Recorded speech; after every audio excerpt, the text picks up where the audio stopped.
Hello gamers from around the world, this is Boxenberger, the video game enthusiast from Germany, and I would like to welcome you to today's episode of the World of Gaming, your number one podcast where we discuss everything that the world of gaming has to offer, games, news, technology, and I'm excited for today's show, Dutch. I'm honestly excited because there haven't been much, kind of bigger news, but there have been some real good news about games. So today we have a lot of games talk. And we do that, of course, and discuss everything with our awesome community. The chat is already on fire. Welcome to you guys, but of course, welcome to everyone who listens after the fact on YouTube, Spotify, Apple Podcasts, wherever you're listening. Welcome, and welcome to you, my friend. How are you doing, Dutch? Yeah, I'm doing well. Just counting down the days now. The days. Is one full work week to go, and then Gamescom. And then we have Gamescom week. It's gonna be so awesome. I'm so glad that everything is settled now. We have all the tickets. We're gonna be at opening night live. We're gonna be there at the media day, at the public day. Now all we need is the invite for FanFest, dude. Yeah, that's all we need. It's all we need. It's the last one. It's the last one to tick off the box. Exactly. So, yeah, counting down the days too, man. Cannot wait. So, guys, yeah, again, a big welcome. We're gonna have an awesome show here today, and I want to start this show by saying a big thank you to our good friend Drawn to TJ, who sent in actually the first super chat while the intro was running. So thank you, man. And he says he can't wait for Starfield. I bet they will add a co-op mode later on with or without mods. I can see modders making a Doom planet, a Halo planet. Xbox should let them do crossover content in Starfield. Oh yeah, man, Starfield. Definitely going to be a topic here today, but I'm with you, man. I expect big things from the modding community. There will be the craziest ships, the most awesome planets. I just hope that they will actually allow bigger mods on console, because so far console mods are limited to 5 gigs, which isn't that much. Yeah, so I mean, when you have a look at the size of the mods on blinking Flight Sim, you would expect them to increase the limit. Dude, there are mods out there that have more than 100 gigs for that game. Yeah. Yep. Like, it is a monster. It is. The world updates are like 50 gig at a time. Yeah. That's absolutely the case. So, yeah, I do hope that they will kind of increase the size there and make the mod support even more awesome on console. So Starfield's gonna be huge. We'll talk about Starfield in a bit. Yeah, we will. But first, Dutch, I definitely want to hear from you, and of course everyone here in our chat. What have you been playing? Yeah, so for me, I've been diving into about 45 different PlayStation 5 games because you're a PlayStation owner now. The big chunky boy here, the big guy who's like nearly the size of the TV. How big is the TV? Whatever. I have a 50-inch. 50-inch. It is gigantic. That console, definitely. It is. And like, you can't see it because it's hidden behind your wonderful T-shirt, but there's the Series S in comparison. Look at that tiny little thing compared to that PS5. Looks like a smartphone from the angle I see it. It's tinky. The PlayStation 5 absolutely just devours it in size. Yeah. But hey ho. But no, I've been diving into quite a few things. So and again, naturally, when you pick up a new console, you want to see what all the games look like with their next gen versions. So I've got Ghost of Tsushima's next gen version. I've got God of War's next gen version. I've got Spider-Man's next gen version. I've got Ratchet and Clank Rift Apart, of course. I've got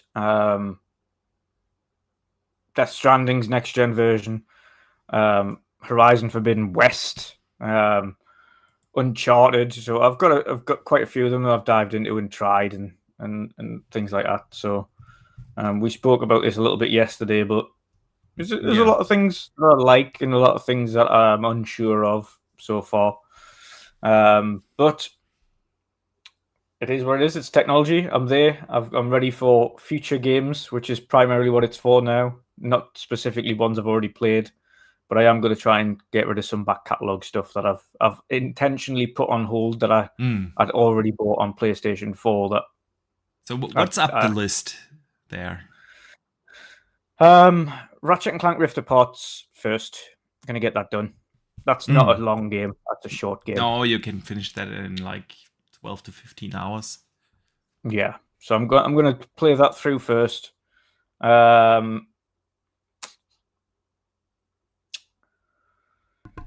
I don't know whether or not to do. What about Horizon? Horizon Forbidden West. Oh, okay. You haven't played Ghost yet? I've played Ghost a little bit, but again, it's another one I put on hold. Okay. So I've got the next gen versions of both of them now. So yeah, sweet. That's some good stuff there. Yeah, I mean, so I've got a lot to catch up on. And again, I paused on Horizon intentionally because of the PlayStation 4 Pro. So I've got that to catch up on as well. And I was enjoying that. It was just had a few technical things that were wrong with it on the 4. Sweet. So you got a great catalog to catch up on now. Yeah. I know and of course, Final Fantasy remake integrate on the PS5 version, and when the next one comes out, I'll be on that day one. So. Rebirth. Oh yeah. Yeah. Really looking forward to that one. Good stuff. The only thing I wish with PlayStation is that they do what most other places do and don't charge you for pre-orders until the game dispatches or ships. And have you ever tried to refund something on PlayStation? That is, as soon as you install it, you can't get a refund. Yeah, it is. It's like it's ridiculous the policies. That's why I don't pre-order them on PlayStation now. I literally only buy them on the day. I don't pre-order them anymore on PlayStation. Yeah, I mean,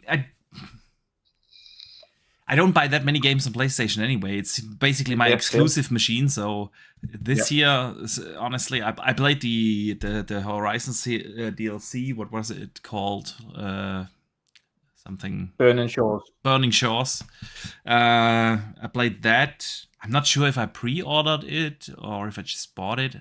I will pre-order Spider-Man 2 simply for the fact that I will be all over that game and I will want to have that preload, you know. But well, yeah, you need a preload because your internet would say otherwise. Yeah, that's so true. That's so true. Yeah, good stuff. Yeah, cool. Let's see. What is our community playing? Ninja Squirrel says he's counting down the days for Starfield and Forza Motorsport. Absolutely. Then Check Purchase said Quake 2. Yeah, we will talk about that in a second. And Just Cause 3. Oh god, how do I pronounce that name? Julia? I'm not so sure if the H at the beginning is silent. I'm sorry if I butchered the name. Plays Star Wars Jedi Survivor. Very good game. Loved it. Yes. One of the best ones I played this year. For sure. Then we have Thanaros playing Smelter Jedi Fallen Order. And he will be playing Atlas Fallen tonight. Yeah, it's not getting like, you know, incredible reviews. But good reviews in the 7s, in the 8s. And it looks actually real fun. I wish I had the time. Then Stefan Force 9 Gale jumped back in Fallout 76. I hear good things about the latest updates. And Andrew Kuliani is starting a quick Outer Worlds playthrough. You can never go wrong with that. Our friend Tronty J plays Witcher 3 Wild Hunt and Diablo 4 and Civilization 6. That's a great choice. I mean, you can never go wrong with The Witcher, right?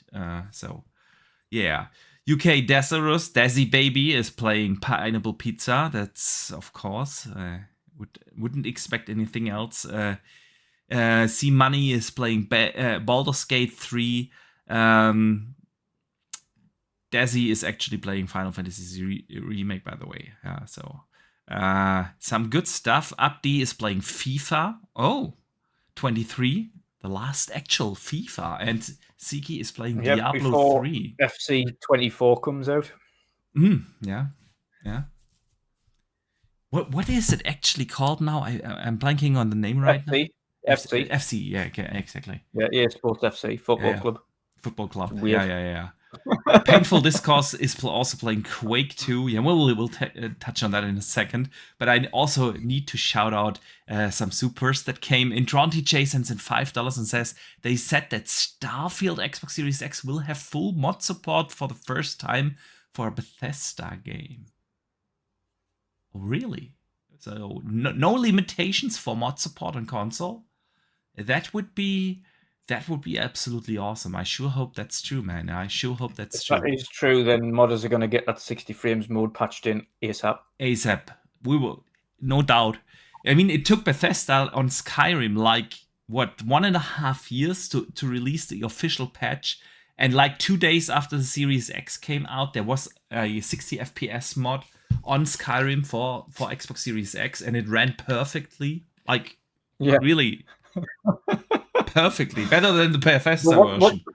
What they need to do, though, is make sure that your achievements can't be affected by mods. Achievements are always turned off when mods are activated. That's what I'm saying. Yeah. So certain mods, I think they should completely get rid of that. So things like graphical mods or performance mods, they need to just keep the achievements on. If you're doing things like altering your armor stats or altering or unlocking loads of different random, fair enough, because that's getting things that will literally potentially give you a massive advantage. And agree. How is that on PC? If you played Skyrim, let's say on Steam, do you still get the Achievos? I have no idea. No idea. If someone in the chat knows, let us know. I would love to know that. Pyromed sends in a £2 super chat and says, "Nice new router you picked up, Dutch." It's actually my giant standing cooler. Oh, these air coolers, or some good stuff there. Some good stuff. My router is actually smaller. Way smaller. Definitely. So my mine is little boxed. So, good stuff here. Good stuff. Thomas Bellotti is playing Diablo 4 and Far Cry 6, which is awesome. I've been also playing a little bit of Diablo 4, not too much this week, a couple of hours, but Dutch FOMO hit me, and I bought Baldur's Gate 3. And I have actually some footage here up on screen now for you guys. Of course, playing on PC. I've been also playing a lot of this game on the Ally, and it is fantastic on the Ally. I know, the diehard PC fans, they complain, that's basically like controller support, but it plays so well with controller that I actually play with controller on PC. So the footage you see here is recorded on PC, and I play it with controller. Pardon me? I had a mini epileptic fit there when your GeForce Now recording thing was going off. Yeah, I don't know what it is. It always does that when you are in the GeForce recording menu. It starts to flicker as soon as you stream it. When I watch the MP4 file here on my PC, it looks totally fine, and then as soon as you put it through OBS, it's weird. But it's only the first second, and I have more than 2.5 hours of footage that we can watch here now. So, it is a wonderful game. I told you that already, but Baldur's Gate 3, yes, it's turn-based. And I feel like a lot of people, when they see footage and screenshots on screen, they expect something else, like an action RPG, because you can really adjust the camera angle and play it like bird view, like Diablo. You can play it third person, like The Witcher, and everything in between. It's totally up to you. And I would assume a lot of people expect something different, but this is like a fantastic game. The story is incredible, dude. It sucks you in from the very first moment. I'm totally hooked. It is so well told, and what baffles me is like you have, from the very, very beginning, you have to make a lot of difficult choices in the game. Like literally killing your friends, or wiping out innocent villages, or killing innocent child, sacrificing them to a god, whatever. There are so many difficult choices you have to make in the very beginning, and the story is so incredibly impacted by that. Also, the main story is impacted by almost every side quest that you do. Like literally, you do a side quest, and in that side quest, you annihilate an entire village. And like 2 hours later, you realize that because of that, when you go into the city or the town, and because you wiped it out in a side quest, you can't progress here anymore with the main story, and you have to find a different, main line again. It is incredible how the story is branching out, and the writing in this game is absolutely bonkers. Like every line is good, man. They have had to record hundreds of thousands of lines for this game, like literally.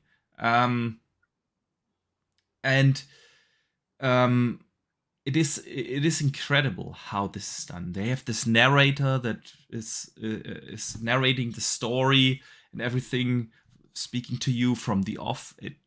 Fantastic. And then the combat is honestly super challenging in the beginning, but once you get the hang of it and how you like need to buff your teammates and everything, it is so much fun. Very strategic, but a lot of fun, and the RPG mechanics are super deep. Like you can specialize in everything.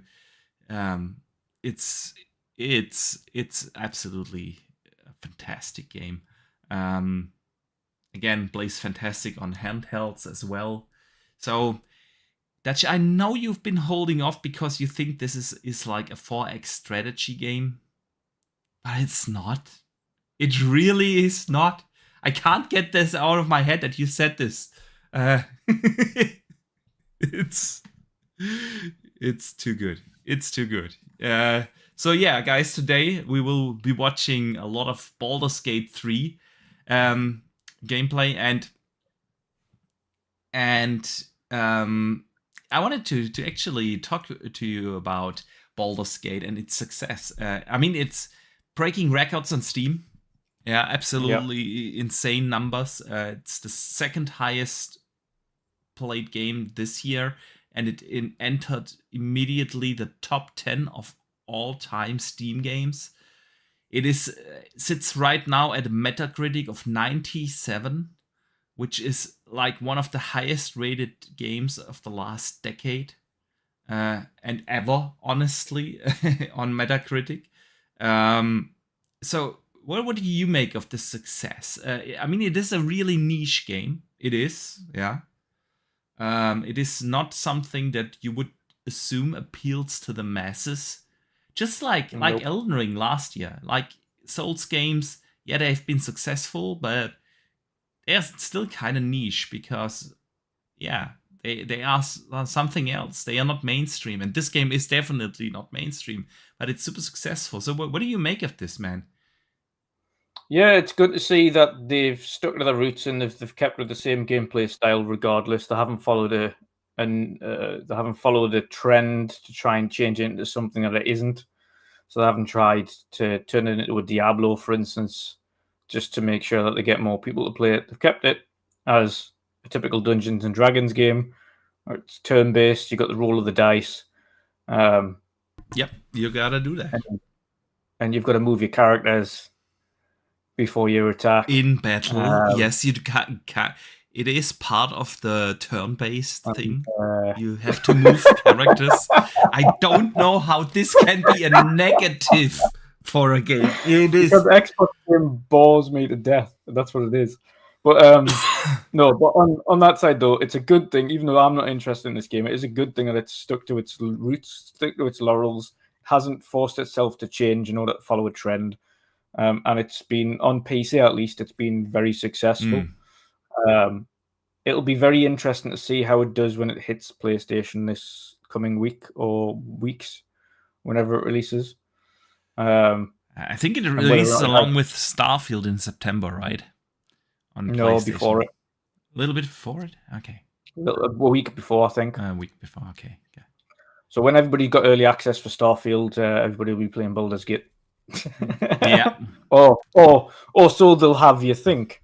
I don't think anyone will be playing Baldur's Gate on PlayStation 5. I think it'll be a very, very minute amount of people. It has entered the top pre-ordered games and is, I think, behind the new FIFA, or Football Club, pardon me, game, the second highest pre-ordered game on PlayStation. It'll be more interesting to see the amount of people that actually get a couple of hours into the game. Yeah. Like I said, I think a lot of people, especially with PC gamers, it's different because they know Baldur's Gate. Yeah, they know what they're getting into. But everyone assumes this is like the new Witcher. Yeah, and I'm not sure, but it is. It's just so good, man. It's the only game this year that hasn't gotten any FOMO from me. I have zero FOMO for this game. Sometimes I feel I don't know you, man. Sometimes I feel I don't know you. Zero. I would have assumed. If on the other hand, like I was away on holiday and everyone was playing Starfield, I would have serious FOMO. I would be like, I want to play the game right now. But Baldur's Gate has zero effect on me. None whatsoever. You've been chewing my ears off for, I don't know, years about how you want Final Fantasy get back to this turn-based RPG. Yep. Just because it's a CRPG and not a JRPG, dude. Well, that and in Final Fantasy, I don't have to move the characters before I attack. I can just attack. If you want to, you can stand still. You're just making it extra hard for yourself. But nobody's forcing you to move, dude. But you're required to. No, you're not. Well, I don't know. You won't win. Probably not. Know this. Probably not. We both know this. Oh, and it's the fact that movement takes up turns. It's not a case of like it doesn't take up a turn. It's the fact that it takes up turns. You have to move your characters X, Y, and Z, and that actually uses your turns up. And I'd rather not. I'd rather just get on with it. And then you've got to think of the fact that you get like in every move you get like the same amount of steps you can take, and it's not taking away from your action points. But even still, I've got to weigh up, especially with my mind, which big game I want to devote over the next. I get that. I didn't pre-order Baldur's Gate because I knew I would enjoy it, but it was like, Starfield's coming out really soon, and Baldur's Gate is like a 100+ hour game at least. And I knew I won't be able to finish it before Starfield. Starfield Early Access starts September 1st. The week before that, we are at Gamescom, so I'm not going to be playing that anything while or at least not like on my playthrough list. Yeah, we will be playing stuff at Gamescom, of course, but you know what I mean. In that week, we won't be playing games. So I knew that I have only more or less like 2 weeks or so left, plus minus, to finish the game, and I will never ever be able to achieve that. But then everyone was like, the game is so good, and FOMO hit me, man. It hit me hard. And here we are, like with my high elf sorcerer kicking ass. Although I have one region I need to go to, and whenever I want to enter the region, it says like, "Are you sure you want to enter? Because with the level of your party, it's going to be incredibly difficult." And I have no idea how much more side content I need to do to get there. But then I realized I just missed an entire storyline of the main quest in another area, and I just went back there and continued the actual main story. It's like the game is crazy big, but so awesome. Pyromat sends in a £5 super chat and says, "With Starfield mods, there won't be size restrictions, but the mods will still be vetted for console as legislation stops a level of sexual content on home console." That's awesome to hear, man. I had no idea that this is actually a thing that they removed. So TJ was right. They removed the size limitation of mods. I get that they will still check certain things for mods. That they don't introduce like console breaking bugs or certain content, sexual nature, violence nature, stuff like that. But good stuff, man. Then we are in for a treat with the modding community. The modding community with Bethesda games is simply insane. Did you know that they recreated the entire game of Oblivion in Skyrim? There's a mod. The entire game, Skylivian or something it's called, recreated in Skyrim, and you can play the entire game. The modding community in Bethesda games is just insane, and we are in for a treat there. Yep. Some good stuff. Good stuff. All right, Dutch. You know what came out today? Actually, as a surprise, nobody expected it to launch today. Quake 2. The remaster's out for $10. Speaking of Quake and Starfield, by the way, announced at QuakeCon today, or at least is this today? Is this yesterday? Today. I think it's today. Noble Chairs have announced a special edition Starfield chair that they've just brought out. Very nice. Oh. Fancy new computer chair for Starfield. It does look pretty. I'll give it that. Nice. But it's about £4 billion though. How much? They are $600. Woo! Insane, but probably really cool as well. So that Quake 2, the remaster, came out on everything. It also came out PlayStation, Switch, and PC.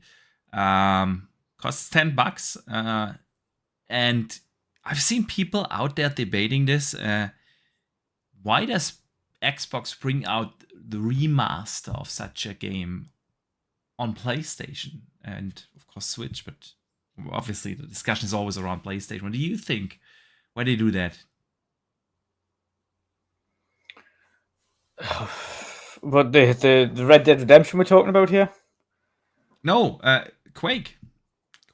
Oh, Quake! I don't mind the little remaster, especially when it's a little shadow drop straight into services. Sure. So we got them both on Game Pass and on PlayStation Plus today. So, yeah. Yeah, but awesome. SCP, what do you think? People complain. I've seen people complaining about this on Twitter today. Why? Because it's an Xbox first-party game and it comes out on PlayStation. Oh, come on now. Yeah. It's a classic Quake title. God. I can understand people kind of having a little moan if there's some kind of ginormous AAA first-party title or something, but this is a way old game. Like, it's not going to do any numbers. It's on both subscription services. People need to just get a grip. Chill out. That's what I thought too. Yeah. It's a fan service, dude. For $10, come on. Yeah. It's a fan service. It's not like it's not a remake. It is literally just a little uppress and then bam, there it is. There's no reason to complain here. Nope. If it is actually really working like the rumors say on a full reboot of Quake. Now that will be probably exclusive. That'll be exclusive. That will be exclusive, yeah, just like Starfield is or whatever. But there's literally zero requirement on keeping Quake 2 Remaster exclusive. Yeah, exactly. So that's such a minuscule game. It's not like everyone's going to play it. There's going to be maybe a couple of 100,000 people touch the game. Yeah, exactly. If that. So yeah, I don't get it. We shouldn't interpret too much into this. It's not like I've seen the fanboys out there. Xbox is in trouble. They're bringing out their games to PlayStation because they are doomed. They are doomed. You know who is actually not doomed, but apparently not doing so well is Square Enix. Their stock actually dropped this week down a lot. Significantly. Temporarily up to 25%. It then bounced a little back, and it's now at around 15% less than a couple of days ago. And that's, of course, because Final Fantasy 16 really didn't perform as expected. Yeah, they had their earnings call, and yeah, surprise here, Dutch. Final Fantasy 16 didn't meet the quote-unquote high-end expectations. And do you want to kind of relate to the people part of the reasoning why they said that happened? What do you mean? What are you referring to? Referring to the comments by Square as to part of the reasoning as to why it didn't achieve the set goals. Because of the install base. Yes, because it released only on PlayStation 5. Well, and they blamed the install base. They blamed the install base of the PlayStation 5. I don't know about you, but there are 270 million Steam users out there that they completely left in the rain. There are 20 plus million Xbox gamers that they left out in the rain. I don't know. But it has to do with the install base of the PlayStation 5. Nothing to do with exclusivity, dude. I don't know what you're talking about. It's business one-on-one. It's always the install base. It's not some weird-ass exclusive deals. Of course, Dutch. Like, everyone has said that. We knew that because pre-order numbers were already super low. Yep. Yeah. Super low. Then I know they have their home on PlayStation. I get it with Final Fantasy, but then, like, come on, how stupid can you be and leave like this massive PC community out there in the rain? Yep. Like, again, Steam, hundreds of millions of people play on Steam or on PC. Yeah. And then, of course, the Xbox community also very excited for those kind of games. Yeah. Final Fantasy 15 did really well on Xbox, actually. Yeah. Can't recall the exact numbers, but it was like an absolute success on Xbox. And now they leave this entire community out there, and then they wonder how they cannot meet the expectations. So, yeah. Stock price drop, completely deserved. Yep. So it's insane. It's as if we didn't already tell them many times that this was going to happen. Exactly. But Square never listened because Square would rather take the upfront cash than actually have more people play the game. And see, there are so many factors in there. I know.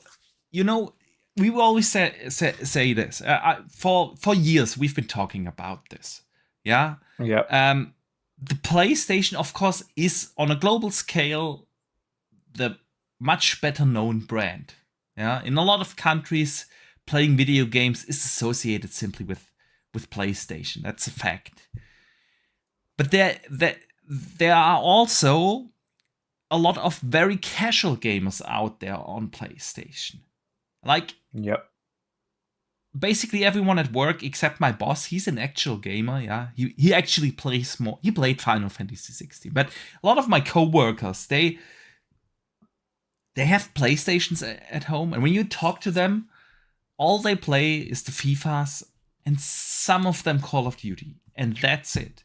And these kind of casual gamers, when you talk about, it was this week that they reported 42 million sold PlayStation 5s.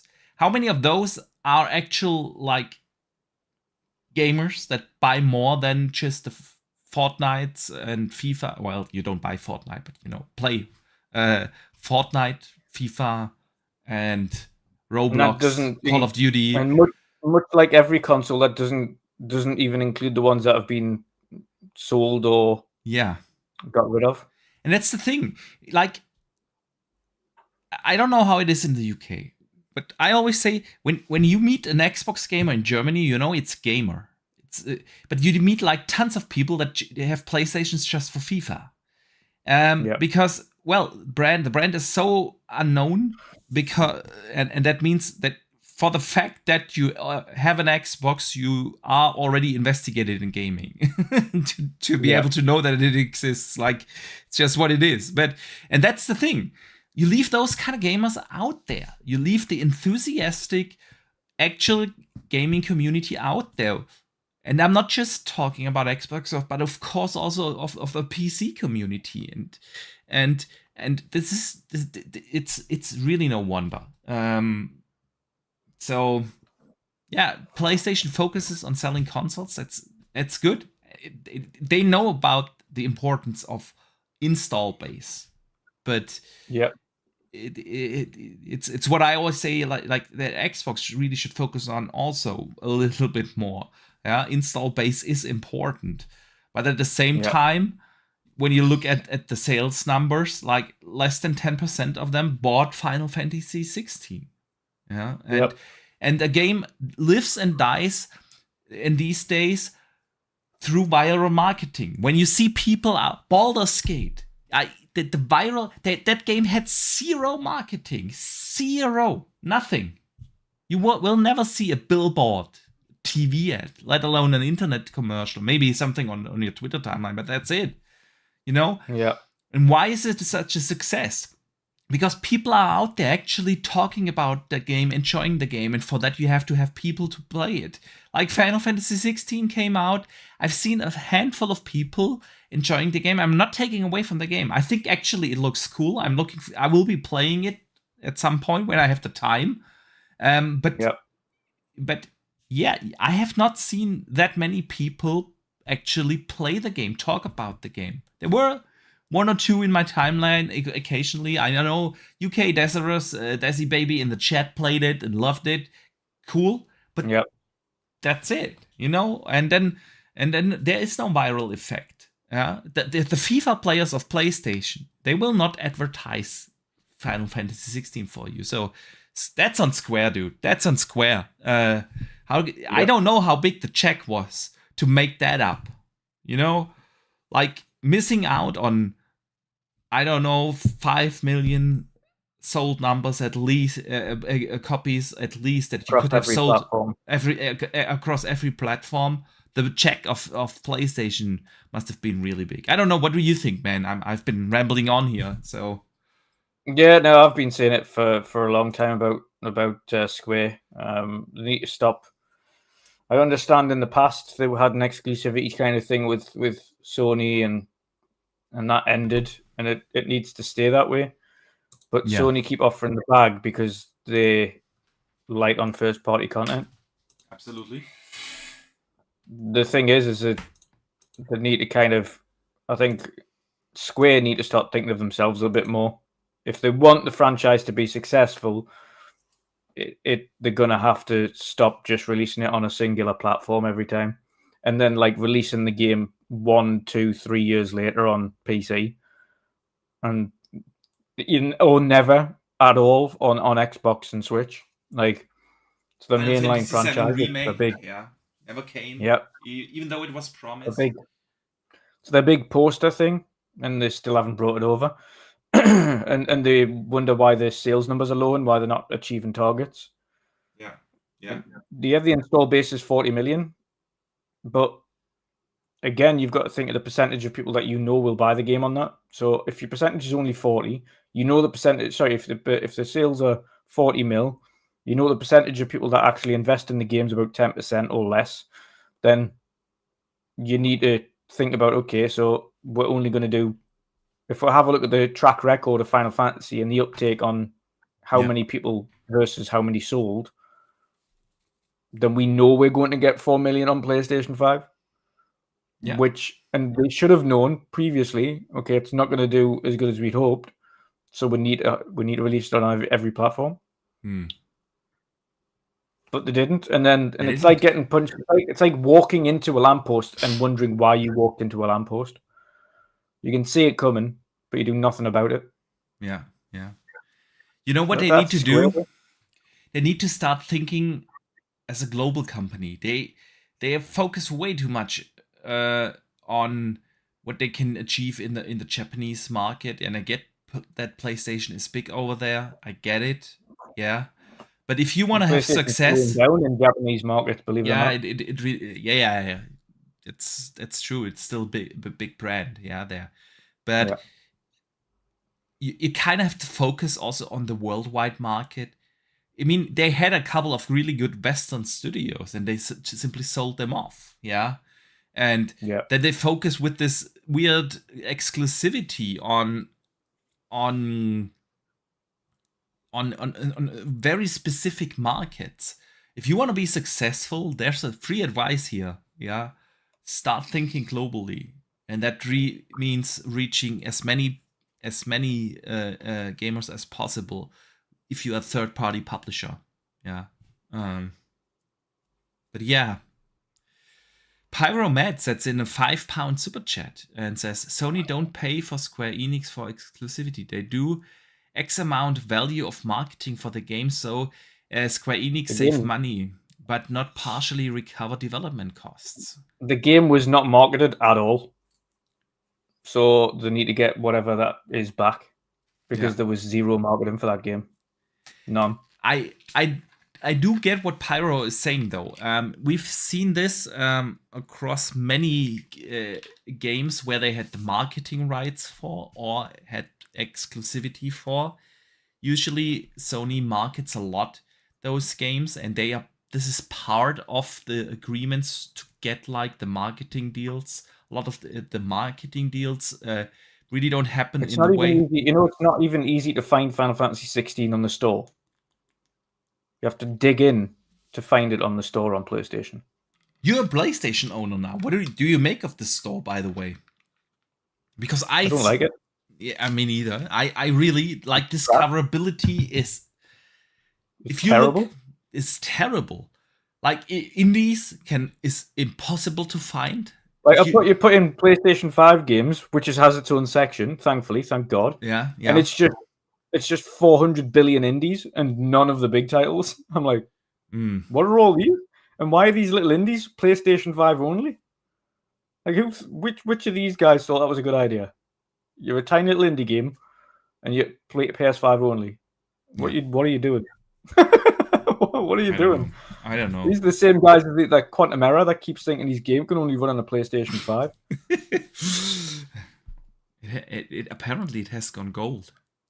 Oh, yeah, of course it has. I don't know. It's more like a gold chocolate coin. Melts away like nothing, dude. Yeah, I don't like the store. I think the store needs some serious work on PlayStation. Yeah, it does. It absolutely. So yeah, it is what it is. Square really needs to rethink their global strategy. I wonder what will change now that they are buddy with film again. We shall see. I think unlikely. But this was just before they announced these numbers, and they knew what these numbers were going to be. They were like, We need to get these platforms back on side Yeah. because this is just not good enough. And we're wondering why. We keep complaining that things aren't doing well. Well, this is why. This is why. Exactly. Keep making stupid decisions. You bring Octopath over to Xbox and Switch, but you don't bring it to PlayStation. Then you bring the second one over to Switch and PlayStation, but you don't bring it to Xbox. And you're like, what are you doing? Why are you so backwards? And seriously, broken promises. Again, they promised Final Fantasy VII Remake for Xbox. Never came. It never came. Yeah. And people remember that stuff. Man, yeah. Gamers are not that stupid like they some of these publishers think we are. We remember that kind of shit. And in this day and age where we never run out of games to play, there's always an alternative to play. Yeah. Yeah. People will remind stuff like that. So yeah. Let's see where Square is going to head with the new CEO. Let's see if the guy can turn the ship around. I mean, the first move with Phil on stage is definitely a good sign in the right direction. My only thing is, and I think I said this like 2 weeks ago or so when it was an actual topic on this podcast, that I feel like we've heard that story before. It was in 2018 or 19, where they also went on stage and all these Final Fantasy games came to Xbox and they said, we are best friends. I would add a nuance to that, though. It was on the Xbox stage at that point, but this time they brought it out at the anniversary for Final Fantasy. Yeah, and on the Square stage, of course. I get it. Yeah, it is a little. It is different a little bit, but still, let's wait and see what will. It's more Square trying to make a statement than it is Xbox at that point. Yeah, it's like we've done it. We've brought it over. Here's Phil. They said his name about 40 times in the introduction. Like, Phil Spencer, head of Xbox. The head of Xbox of Phil Spencer. I know. And let's not forget that this time, the last time he was on stage with Square, he was just the head of Xbox. But the head of Xbox is now part of the board of management of Microsoft. So his role is way bigger now than it was like 5 years ago. And especially in this hierarchy-driven Japanese culture. The Japanese people, if you've ever worked with a Japanese company, they are like really, really conservative if it comes to hierarchy and stuff like that. For them, that is. Yeah, so this is something else. I get it, and I'm cautiously optimistic. And it's not that I don't trust Phil. I just don't trust Square. That's the thing, you know. You never know what they kind of fart goes through their head the next day. So you never know. All right. Let's move on to something else, dude.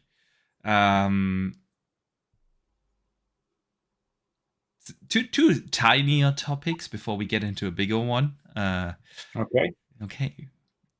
4A Games is going to attend Gamescom. I want to talk about Gamescom occasionally because I'm just super excited to be there. It's the Metro Studio. Yes.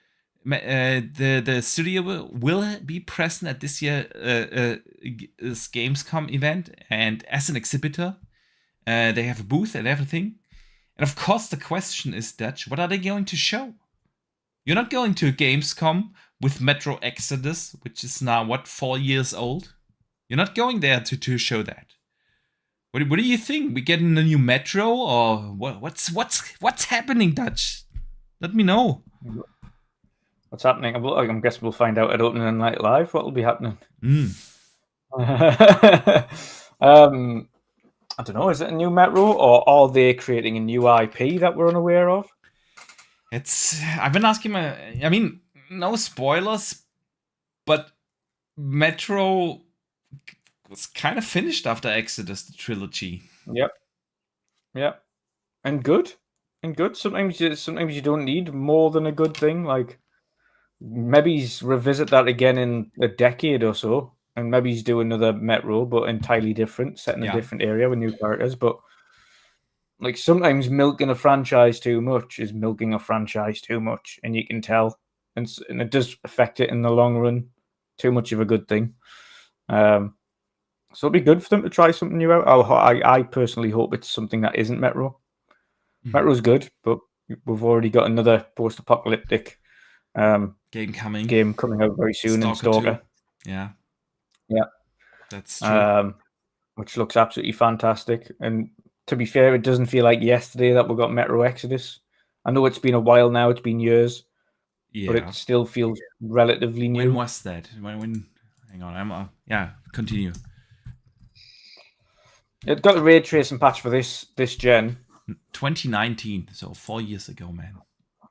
Yeah. I personally hope it's going to be a new IP. Something different from the team. They're very talented, with an awesome engine. So they have one of the best engines out there, dude. The Metro Exodus looks absolutely insane. On Series X, when you play it with the ray tracing patch, it's phenomenal. I did a second playthrough of Metro Exodus when that patch came out, because it is just too beautiful to not be played. It is a phenomenal engine. Yeah. What do you hope?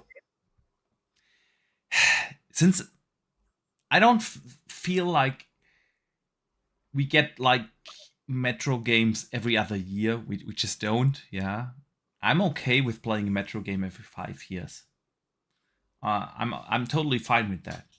So it was a fantastic franchise, very unique atmosphere, and they've come a long way from the first Metro, which was a very linear corridor shooter kind of game, to this semi-open world in Metro Exodus. They've come a long way across the entire trilogy, and I loved every game. And I would love to see them continue down that road. I want to see what they can do now, even bigger worlds or whatever, maybe more non-linear storylines.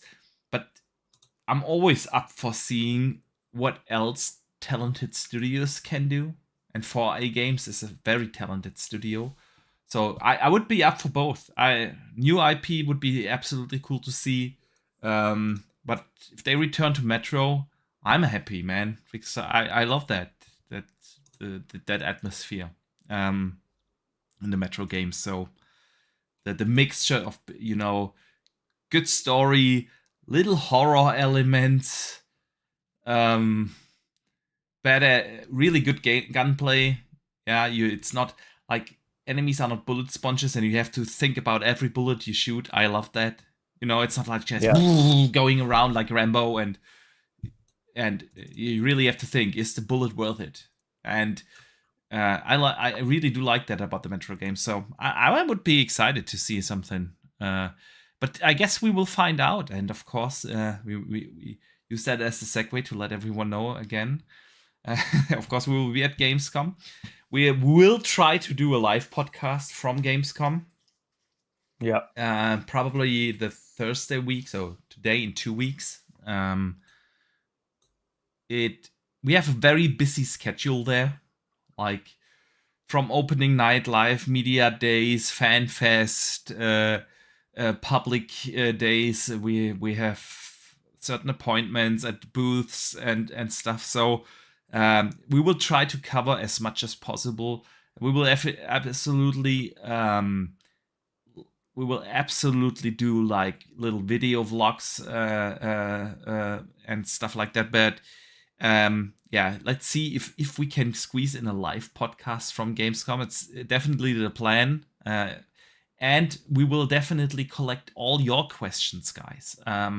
So if you want us to ask certain developers something, if you want us to look out for certain game or stuff, we will probably also be in the lucky position to meet some of the Xbox team. If you have certain things you want us to talk about, let us know, because we are a community and we want to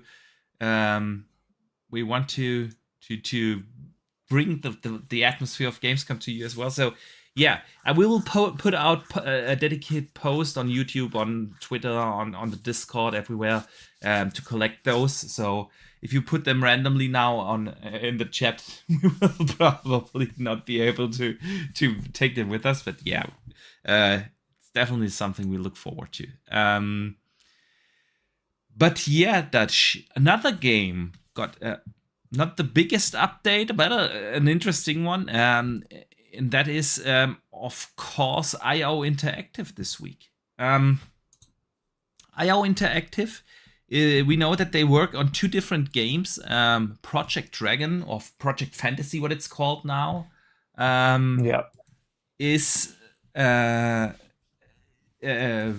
game that they work on. They said, but this year that game is years away. So this is very early production. It's years out. It didn't sound like the original rumor said that it's going to be Xbox exclusive. So they made it sound like it's going to be third party, but whatever. The bigger news were actually on their 007 game, Project 007.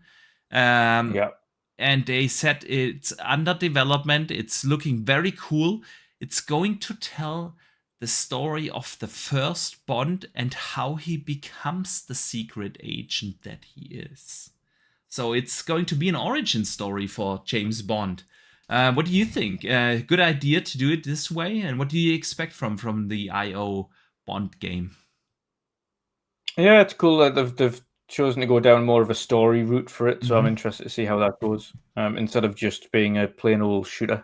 Yeah. So if they're going down the story route with a backstory to Bond and how he became someone working for MI6, then yeah, that's going to be interesting, definitely.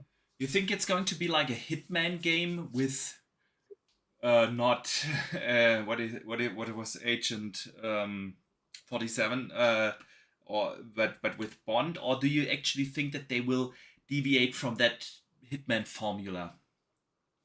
I think it might be a little bit Hitman, but it won't involve dressing up in different outfits and things. It'll just be Bond as Bond, because obviously we know as a secret agent, he doesn't, like, no matter what film he's in, he doesn't try to pretend to be something else.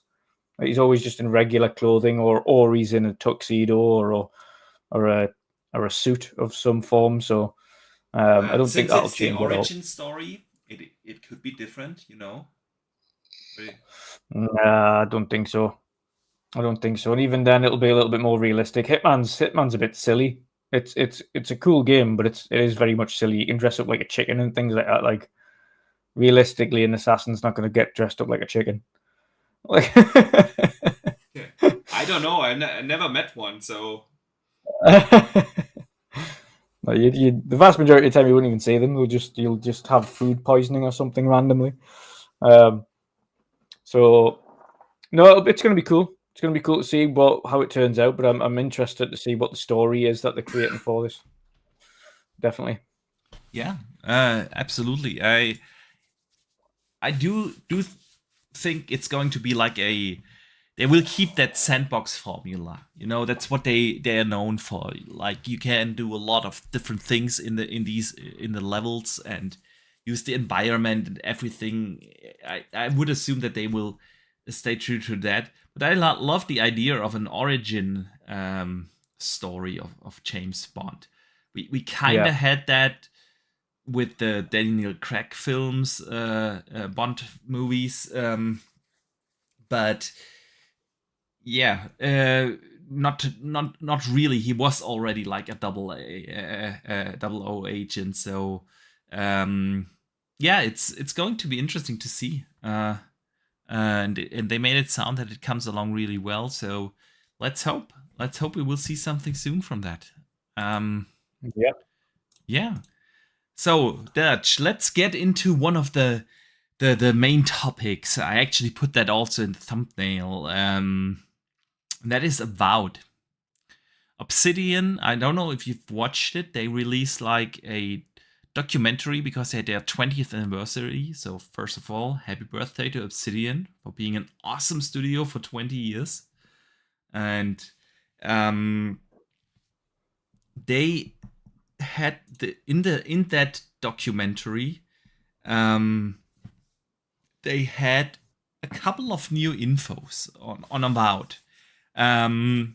So they talked about that Avowed had co-op focus early in the game development, and that they now changed. It didn't work out. The mechanics didn't work. Storytelling didn't work. And that they now changed that to traditional Obsidian single-player RPG type of game. Yeah. They also mentioned that that they actually had pitched that game to Microsoft in the acquisition process.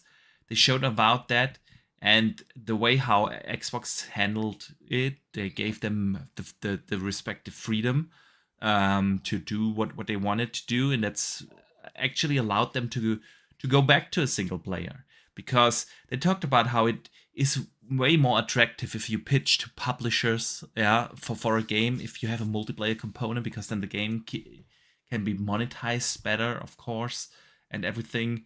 But yeah, they went back to traditional single player RPG. They said Avowed is going to Obsidian's version of what a fantasy first person RPG is.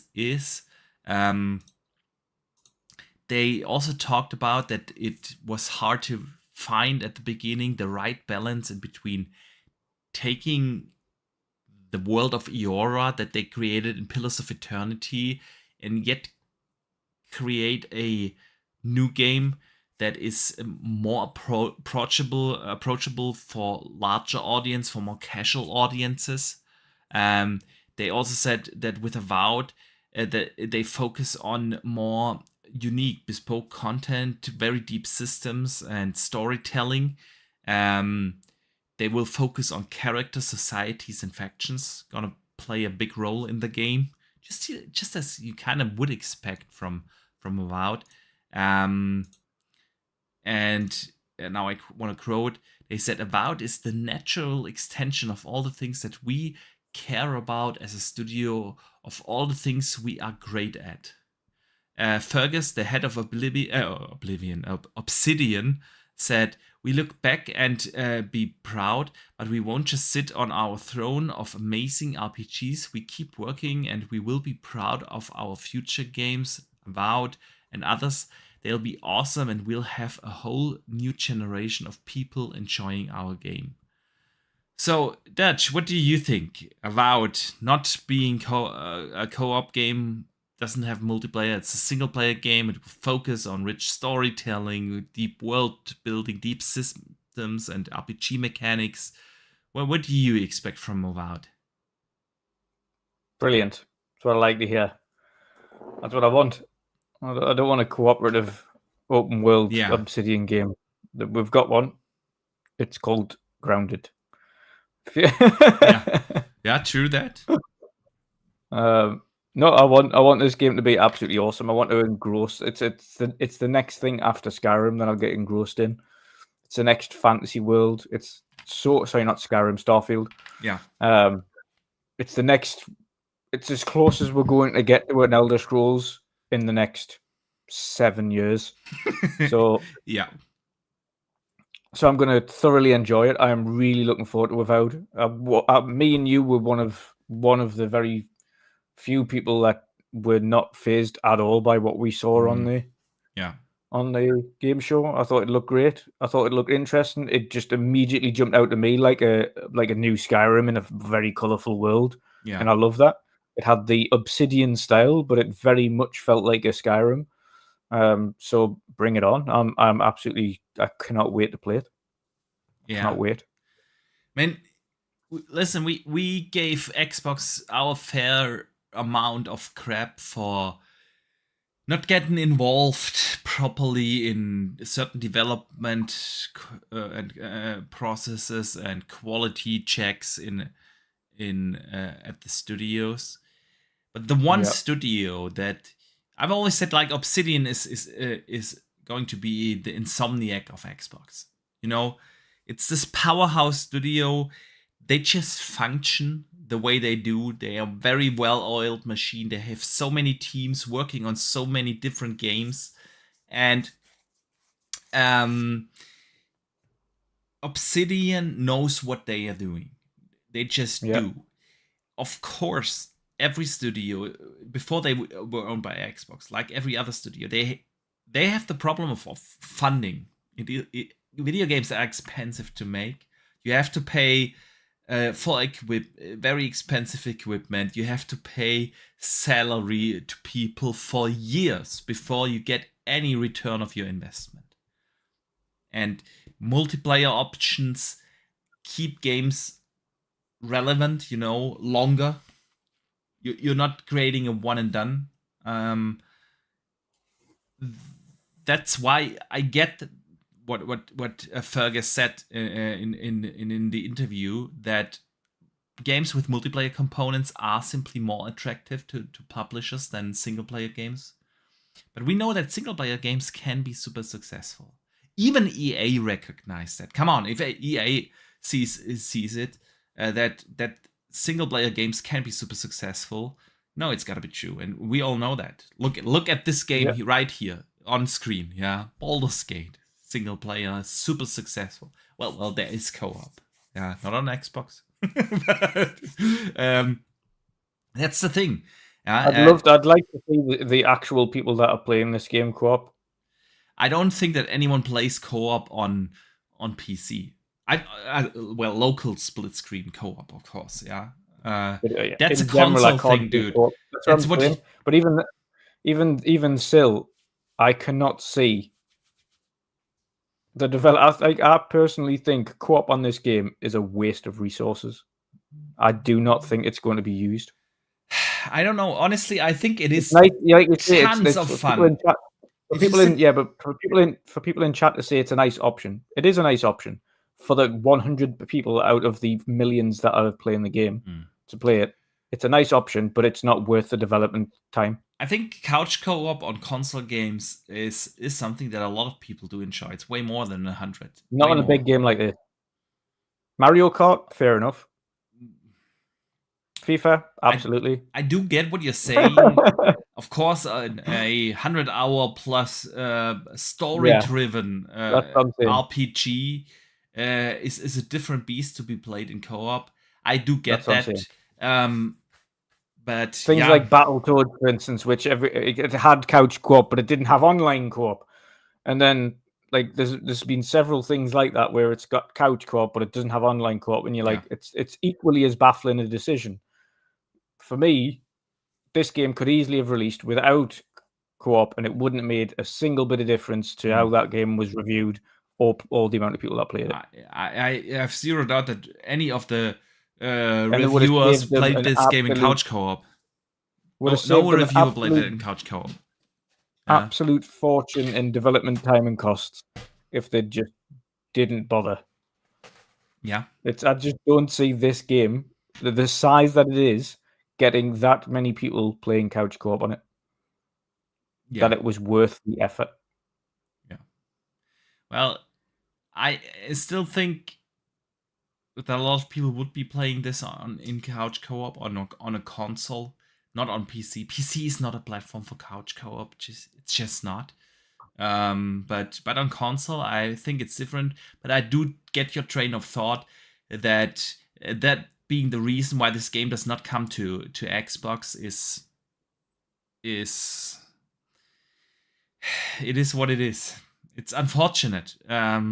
By the time in 2024 when this game comes to Xbox, people will not be talking about that as much as it is now. It's now the hot new thing. It is now the hype, and console gamers on Xbox just miss out on that, unfortunately, because of this parity thing, with that they can't remove a co-op mode on a Series S version. That's unfortunate,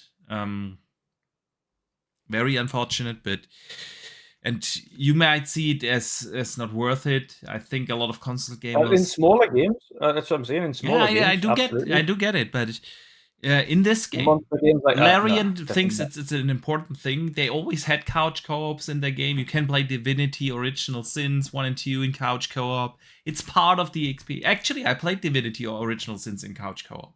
I'm one of those guys. I played it with a buddy. We had an awesome evening. I remember that. We had an awesome evening, eating pizza, drinking beers, playing couch co-op. Did we play through the entire game? No, but it was a fun option, yeah, to have that. So, yeah, I do get your train of thought. I do get it, but I wanted to actually say something about Avowed. How did we end up here? So you played a couple of hours of couch co-op. Yeah, I did. I'm sure the devs would have loved months of work on that for people to play 3 hours of couch co-op. Dude, you're getting the point here. It's about options. Because but if you, from a purely logistical standpoint, from the developer's time, when they're moaning about resources and the fact that it's taking so long to do X, Y, and Z, and then when you actually statistically look at how many people are actually playing a certain game mode on your game, that turns to not being worth a priority. Then you release the game without it and ship that thing later down the line because it isn't a priority mode. You know what I've been thinking? Xbox is not allowing let me rephrase that. They insist on this parity thing in between Xbox Series X and S. Yeah, so you can't remove game modes. You can reduce on the Series S, of course, the resolution, or even remove frame rate, performance mode, or something like that. But you cannot remove content. And actually, why are they going to Larian and just say remove co-op entirely? Also from the Series X version. Then you have parity. Release this game on Xbox without co-op. Would still be a massive success. Would it be the same vision that Larian has had for the game? No, absolutely not. Well, but that's what I'm saying. No, you can release it without co-op, and then just when it's ready, when the co-op is ready, then you just patch the co-op in. Patch the co-op in on both versions, then. Yeah, that's absolutely. What I'm saying. Just like the main driving factor for the game is the single player and the single player story. Yeah. It isn't the co-op. Like, as much as the co-op is an option, and again, people keep bringing up Halo, but Halo is a first-person shooter, which, again, is notoriously known from LAN parties, which is entirely different to this. We're going back all the way back to the OG for having physical co-op.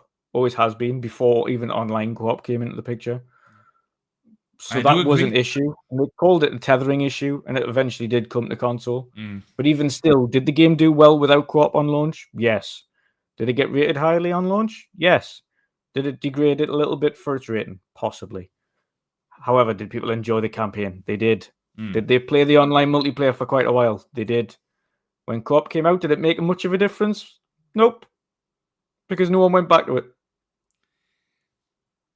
I agree, but it's a different thing, because that's my whole point. Now, by the time that Xbox is getting the game, it will not matter, because the game is out already for 6 months. And it was the problem with Halo. It was, what was it, a year or so when they patched in co-op? People have moved on. There are always the die-hard fans that go back and play certain games. Yeah, I get it, agreed, but at the end of the day, the vast majority has moved on after 6 months, after a year from a game. That's just normal and totally fine. I'm one of those guys. I rarely stick with the game longer than 6 months. It's like the Age of Empires and maybe a Diablo or so that will hook me longer than that. But the vast majority, I play the games. I finish the games, the next game comes out, and I move on. That's just the nature of it. And the co-op mode brought a lot of people back. They did another playthrough of the campaign, and then they moved on again. That's just what it was. yeah, here Xbox put themselves in a predicament here. It is I do get why they insist on that parity clause. I do get it, because that's the whole idea on how they sold the Series S. That you get the same version on Series X and S, and in the one you just have worse graphics, less resolution, maybe a little less detail, worse frame rates, but it's the same game. This is how they sold the game, and they can't make an exception here for Baldur's Gate. They can't, because then the next day, EA comes along and says, "Well, we are removing this or that from our Series S versions because we're simply too lazy to optimize for something," and then Xbox is in real trouble.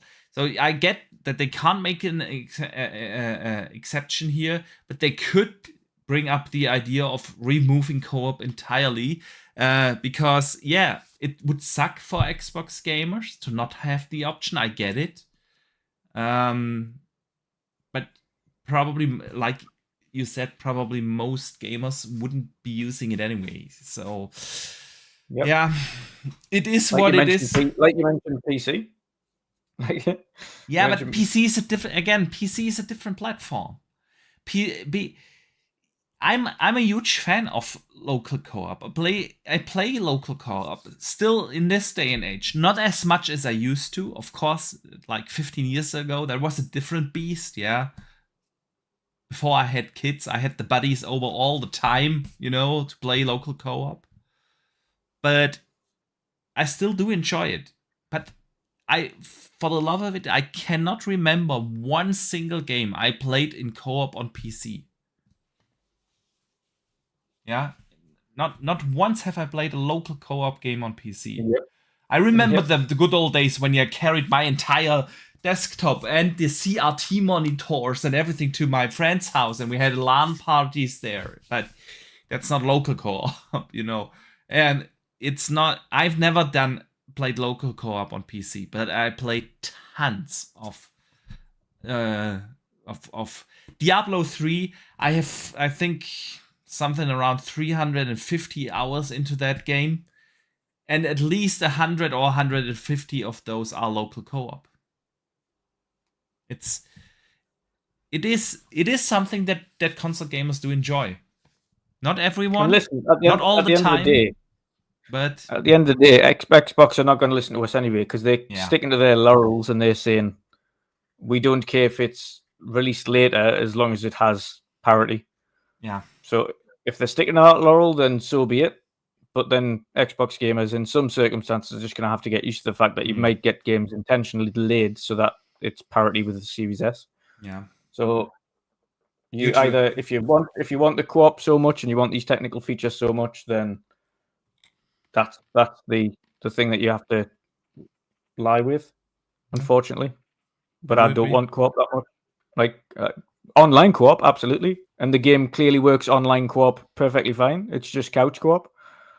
So yeah, I don't care about it. I'd much rather the game released earlier without a feature that was never going to get used. Yeah. Agree. I agree. Where were we? We were at Avowed. That's what I actually wanted to say. It took us off the rails, or maybe I did. I don't know. We like a good rant. We do like a good rant. Listen, Avowed. Yes. Single player game, not co-op. Yes. Good. They said good, absolutely.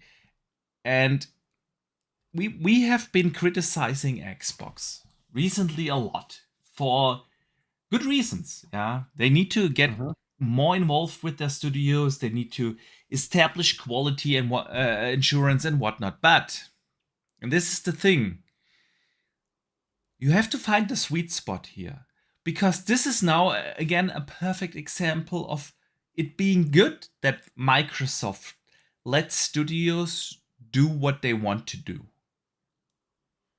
When Avowed would have been a co-op game because it would be easier to sell and to publishers and pitch to publishers. Yeah. And it just has co-op because for the sake of that, it wouldn't be good. It would not. It would be like this overhaul. And this is a good thing. Microsoft gives them time, gives them money, gives them the funding to actually go back to the drawing board and rethink the concept of their game. Is this really what you want to do? And they came up with the answer, no. We actually want a single-player RPG. That's what we do. We do single-player RPGs. We do deep storytelling. We do deep RPG mechanics. We do factions. We do teams, parties in RPGs. That's what we do. And that's what we were not able to focus on when we made this game with multiplayer components that are there to be more attractive to publishers, but it's not true to our heart. And I love that. And that's exactly the sweet spot that Microsoft needs to find. They need to find a way to ensure quality. And they need to find ways so that developers do actually release their games in time. Yeah. But at the same time, you have to give developers enough freedom to actually deliver their vision. And everything that they said about Avowed sounds absolutely fantastic. Now, if you remember the Xbox Showcase, Dutch. Yep. A lot of people actually complained after that about Avowed. Said, doesn't look next gen. Way too colorful. And everything. I did get some of the criticism because the original CGI trailer was very dark and gritty, and this was, it was colorful. It was a colorful RPG, but it looked exactly what I thought it would look. It is. What have you seen of the game? We have seen smaller snippets, smaller gameplay snippets. This game plays in Eora. If you have played Pillars of Eternity, I don't know. Have you actually played Pillars? No. Again, type of game. All right, you have to move your character in that game. True. I know Dutch does not like move characters in games, so it's kind of hard to find games where you don't move your character. But spicy tonight, are we? A little. But the thing is, it looks like Obsidian's take on Skyrim, and Pillars is not is not a happy. The world of Eora is not a happy place. It just isn't. Nope. Yeah, it is. On the contrary, it is a dark and gritty world. This looked different. It looked more like Outer Worlds. Outer Worlds had also like popping colors, little over stylized art style. It kind of looked like that. And this game is not finished, not even close. And Obsidian said, hey, we are not done with this game. This was only part of it, what you've seen. There are dark things happening in that world. Of course, it's Eora. It's not a happy place. Not even close. But what I've seen is, well, it's Skyrim. It is Obsidian. We have factions. We have different environments. We have different characters in there. And I don't know why I shouldn't be excited about it. Even if it looked different than what I had in mind from the CGI trailer. What do you think, dude? Yeah, I know you have to move the character in Avowed. I'm sorry, but the amount of pints you're getting are dwindling by the day. Gonna get a half pint by the time you get to Gamescom. No, I thought it looked terrific, to be honest. And one thing I did note as well is the one thing they showed was the different biomes in the game. Yeah. There were certain biomes that looked more realistic, and there were certain that looked really wild and colourful. Yeah, and indeed. That's fine. I like that. But people also then just wrote, but it doesn't look like the original trailer. Yeah, but the original trailer was a CGI in a cave. Did you see any dark and dingy caves in the gameplay? Yeah. No. I guarantee if you went into a dark and dingy cave and you had that little fire backdrop thing at the back, and your guy does this, it would look very similar to that original trailer. I think it's just the setting. It was entirely different to what was shown in the original trailer, so it knocked people off kilter. But ultimately, the game is still like, from when it was shown to when it'll be released is potentially 8 months to a year. That's a lot of polish time. We've seen what happened. I mean, have a look at Starfield last year and then come back and have a look at the gameplay for Starfield this year. Yeah. A difference a year makes in polish is significant. Absolutely. And let's not forget that this is exactly the reason when we always complain about developers not showing us gameplay early. You know? Yeah. This is exactly the reason, because That's because people don't understand. Yeah. They don't understand. Well, our community usually does Our community does, yeah. Yeah, but a lot of people don't understand that in the last year and a half of a development cycle, that's when the actual game comes together. That's what polishing is.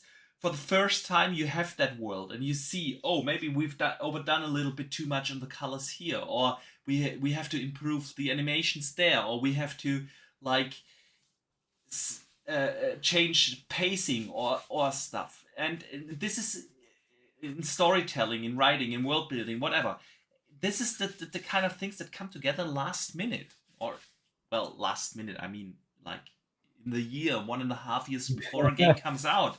Yeah? Yeah. So, sorry I interrupted you. No, to be fair, that's all I was getting to as well. It's the whole polish and the sprucing it up and adding extra detail and adding level of detail and things. That's all comes in the last year. Like, all they've done here is everything's pretty much mapped out. They've got the characters mapped out. Now they can go through and add the details. They can add the extra polish. They can spruce it up and make it look nicer and make sure it's working as expected. That's what the last 6 to 12 months of your development cycle is just polish. Exactly. And do you really think... We're obviously in a... Yeah. Well, do you really think... The little we know from the stories, there's a plague across Eora. We've seen it in the trailers, like this bear and other creatures having these like growth things on their skins and whatnot, and their fur and everything. There's a plague going through Eora, and that is definitely not a happy going to take a happy story or funny one. It is going to be a massive game. Yeah. It's not like a Skyrim with 150 hours playthrough. That's what I already said. They aim for that 35 to 40 hour mark, which is perfect. Yeah. Perfect for huge open world. Enough to get investigated in, but not in the size and scope that you feel overwhelmed and not be able to finish the game. So yeah. And let's face it, I think there's a huge thing these days of people that are expecting every game to be forever. Not every game has to be played forever. It's great to have games that you can play, you can thoroughly enjoy, and then you can put down. And then if you want to replay it again in the future, you can come back and replay it again. Yeah. You don't have to just play it forever, like a lot of these giant MMOs. Yeah. You don't need that. Like, there's so many games releasing on a monthly basis that you would do yourself a disservice on sticking to just the same game all of the time and expecting one game to keep you forever. If you enjoy it for a little bit, played it for a little bit, you get 20, 30, 40 hours out of a game. Terrific. Good stuff. You played the game how it was intended. If you got bored of it after that point, good, that's fine. So what? Yeah. Next game. Yeah, exactly. Not every game's going to be a Skyrim, let's face it. Not every game's going to be a Starfield. Not every game's going to be these juggernauts that stick with you forever. True. And again, in this day and age, we have so many games to play. Like, look at the rest of this year. We have Starfield coming. Everyone knows I'm super excited for the game, super hyped. I cannot wait, and I will spend way too much time in it, and I will love probably every second of it. But there are so many other games coming. Yeah, we will get the new Assassin's Creed. We will get Alan Wake. We will get Spider-Man. We will get Avatar. We get Forza. We get probably Stalker 2. We get all those games the rest of this year. And that's going to continue in 24. 24 is also looking super exciting. From everything we know so far, it's going to be just a fantastic continuation of 23. And 23 looks like it's going to be one of the best years in video games ever. It is. So we always have stuff to play, and not every game needs to be 100-hour plus game. We just don't need that in every game. And if I think about Outer Worlds, this was such a phenomenal game. Outer Worlds, super loved it. It was like a 35 hour experience. And I did a second playthrough. It was an entirely different game because I made a lot of different choices. And that's the thing about these Obsidian games. Especially, yeah. You just can play it again. Do something else and you get a totally different story experience out of it. So, yeah, man, I'm looking forward to Avowed. It's going to be awesome. Yeah, same. But Dutch, let me briefly shout out our community. We have over 100 people watching us live, which is super phenomenal, and we appreciate you all being here. We do hope you enjoy the show, and if you could do us a quick favor and just hit the like button, it helps these little show hours more than you think, and we would absolutely appreciate it. And if you're new here to the program, it would be absolutely awesome of you to consider hitting also the subscribe button. We have the World of Gaming here every Thursday, and usually we have a good time here. So yeah, thanks all for being here. It's awesome to see so many people turn up here for the World of Gaming. And with that, Dutch, let's move on from Avowed. Let's move on and talk. Let's talk about a little bit of Xbox hardware. Our good friend Special Nick from Xbox Era recently talked about that Xbox is looking into an all-digital model for the Series X console. So all, no disk drive in the Series X. But they have also planned other hardware, of course, for 25. He's, I want to quote him. Speaking, it's not an actual quote, it's a summary. I got that. He talked about that, and he revealed that he's heard that Microsoft is looking into releasing a new model of their current generation console without the disk drive. Additionally, the company is apparently planning to release other hardware sometime in 25. What is this other hardware? He doesn't know. It hasn't been specified to him. So it's nobody knows if it's a mid-gen refresh or something completely different. So, Dutch, do you think we need an all-digital Series X? What do you think?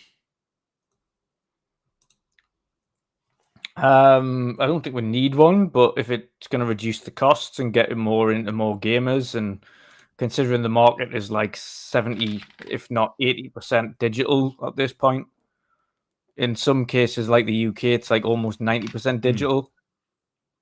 Then if you can release a Series X that doesn't require disk, why not? It's going to reduce your costs. Yeah. It's not going to do anything for the developers at all because it's the same power as the Series X. It's just less to produce because you haven't got a Blu-ray drive in there. So, I mean, if they want to make one, make one. I don't need one personally. I mean, it would have been nice to have it at launch, so I didn't get one with a disk drive. Because I never used. Have you ever used a disk drive on your Series X? Nope. Yeah, me neither. Me neither. So it is of course, if that means that they can reduce the price point for the market, absolutely. it is good out there. I know a lot of people are still collecting discs and whatnot. So still having an option out there with a console with a disc drive. Yeah, the difference is it's not an additional SKU. It's like it is, but it isn't. It's not like you're adding another power bracket in there. Yeah, exactly. It's just the same, but without a disc drive. No different version has to be made. Like didn't the 1S go through an old? Didn't they release a 1S all digital? I'm sure they did. I think so. Yeah. There was a 1S all digital. There was one. Yeah. I remember. It was like near the end of the gen. I'm sure they released. Like and it was super cheap. At I think they launched it at 150 or something. So, and I mean, if that's maybe it's easier to produce for them to get more into people's rooms because they know people primarily. They can look at the market data and go, okay, like we could release this and it would probably sell, and it would be cheaper. Yeah. Could definitely make sense, especially since Sony is also Sony's a bit different. They have an old digital console. Yeah, but I think this thing is a rumor, dude. I don't think this. I could have bought one on Amazon. I could have got one. I chose the disc. Really? Yeah. I chose because the disc. I wanted to get one. I went back at launch. I bought it day one. Obviously, didn't get it day one though, but bought it. No, the only reason I got it though was because I've got The Last of Us Part 2 on disc, The Last of Us Part 1 on disc, and Uncharted 4 on disc because they got them all like super cheap in a sale. There is absolutely no way I'm getting those digitally on PlayStation because I'd get charged full price for Last of Us 2. I only buy digital, dude. So do I now. But my point is primarily for, and this is what I'm getting to anyway with regards to digital consoles. Yeah. Sony don't allow selling of digital games outside of the Sony marketplace. You cannot buy Sony digital games anymore. Yeah, true. Xbox can. So if you get an all digital Xbox, you can go to CD Keys or any one of these retailers and just buy the codes at a significantly reduced price, even before they launch. They're on sale. Yeah. And you can get the codes, worldwide codes for any game you want that releases on Xbox, whether it be Starfield or Forza or Fable, whatever it is, they'll have that code there and it'll be reduced before it is even launched on digital. Yeah. PlayStation don't have that option. So the reason PlayStation, I think the digital aspect, although they store, and I use the store a lot for the all digital stuff. Yeah. Like it's like the Nintendo marketplace. You know for a fact they're never going to reduce their first party games. It's always going to be through the roof. Yeah. It's like Sony PlayStation is exactly the same. Rarely do you see first party games on sale. The only time you'll ever see a first party AAA game on sale is if the game did not do well. True. Yeah, true. But my point is, I think Sony need to get back to allowing third-party retailers to sell digital codes again. I do. They'll ship more games. If they want more games to be sold, that's the way to do it. I agree. Even Nintendo allow it. The thing about this all digital Xbox is though. Sony is going hard on, like, they want to have a big install base. They reduced the price of. They have a lot of sales now. They really try to push the console into the market.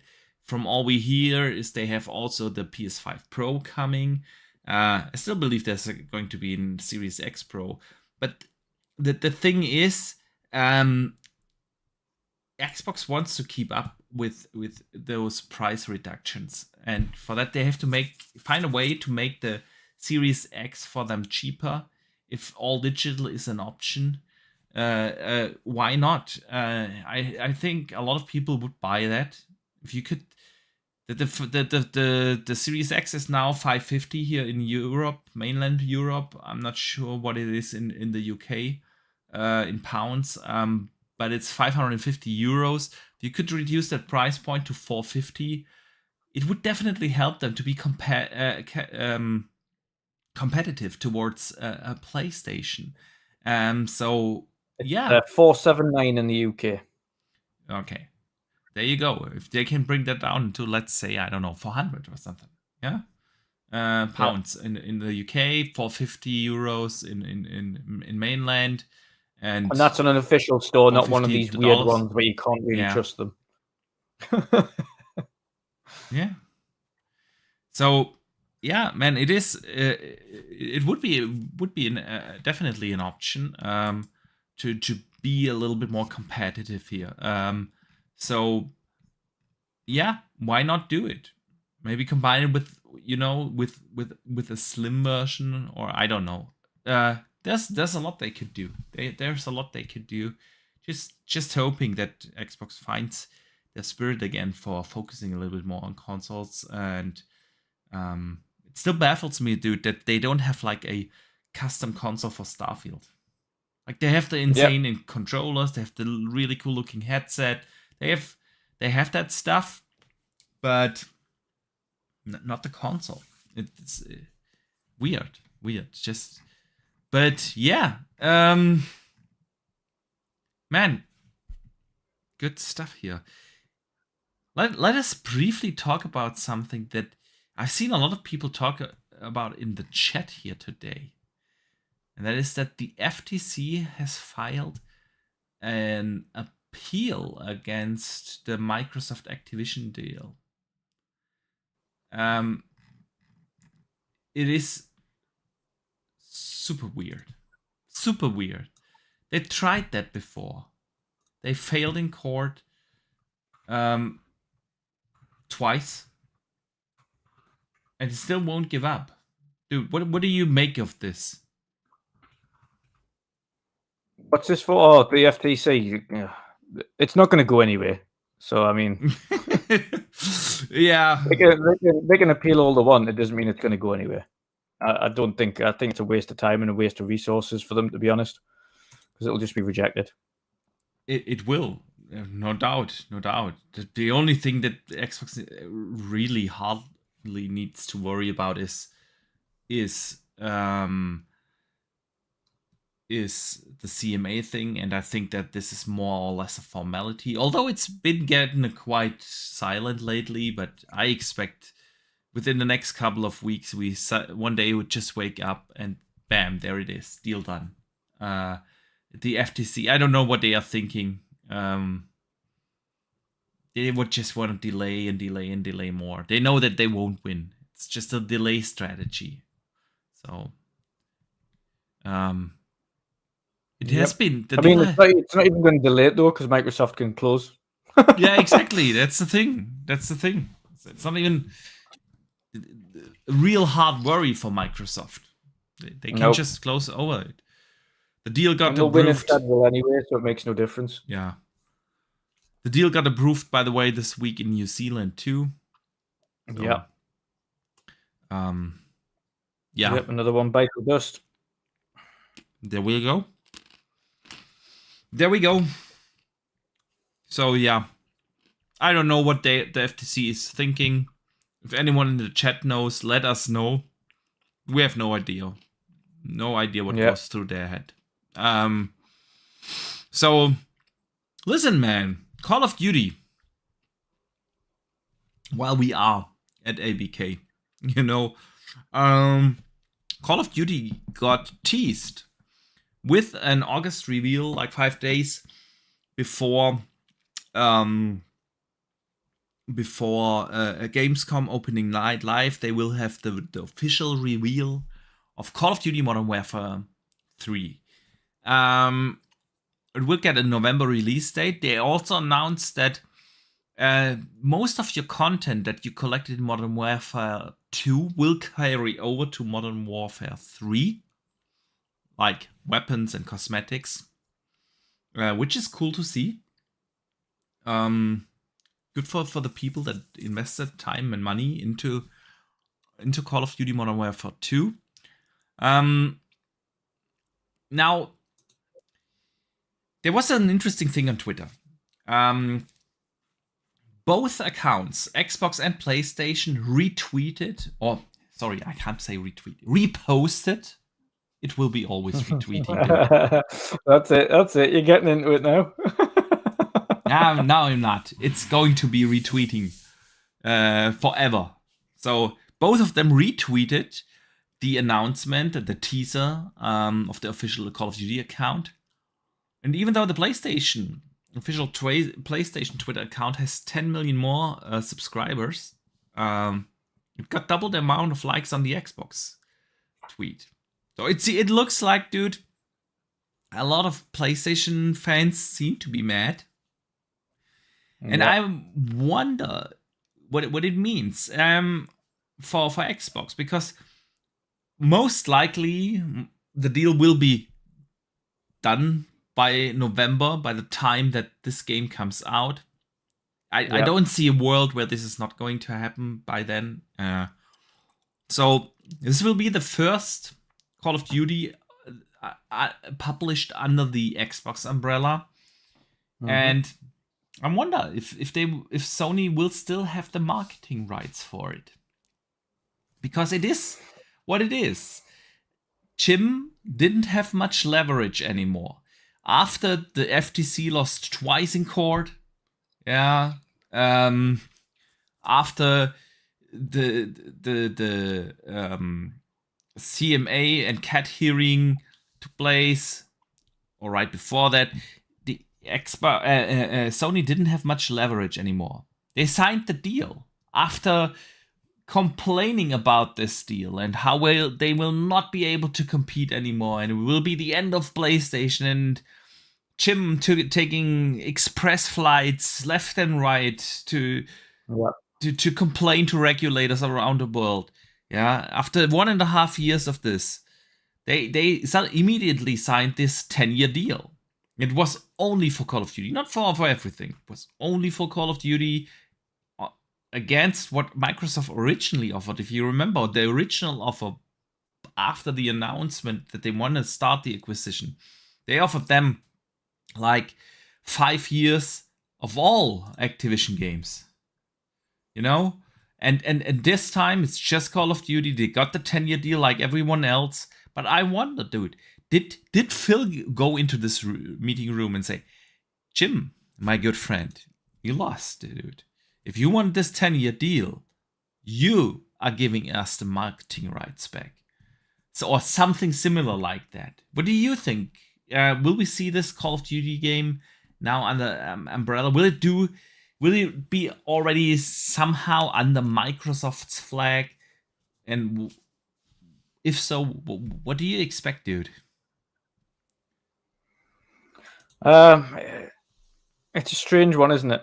It is. It's a strange one. It's a super strange one.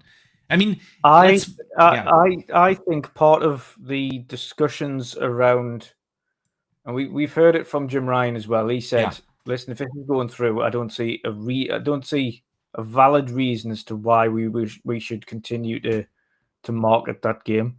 It doesn't make any sense for us to market an Xbox game." And I understand that reasoning entirely. Because it doesn't make any sense, especially if that game goes into Game Pass, which I think it will. I absolutely think at this point now, if that deal closes, this game's going into Game Pass day one. You think so? Because from all the documents, the trial and so on, we learned that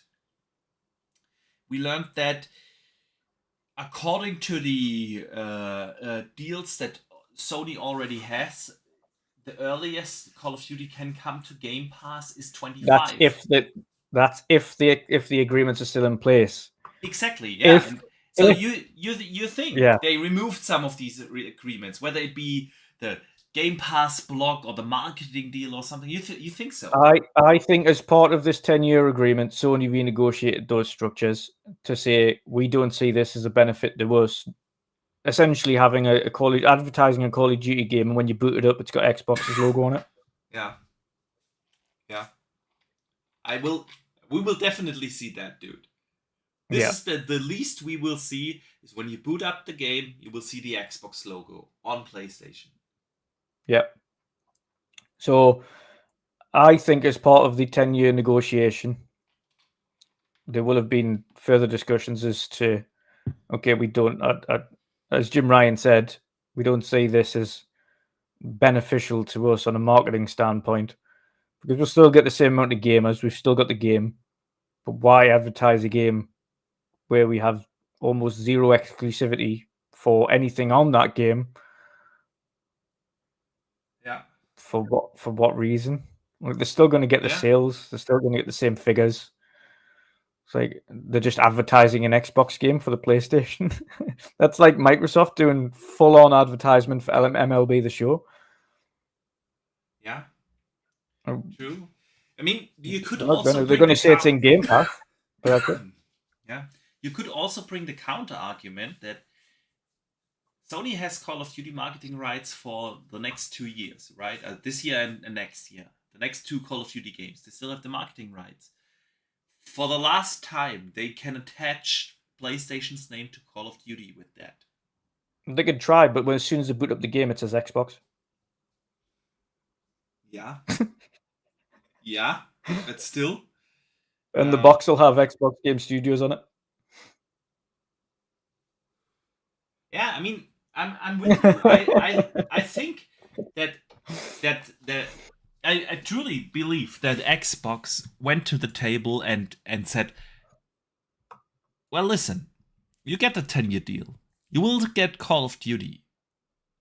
But we will renegotiate terms of your Game Pass blocking clause. We will renegotiate the terms of marketing deal and whatnot.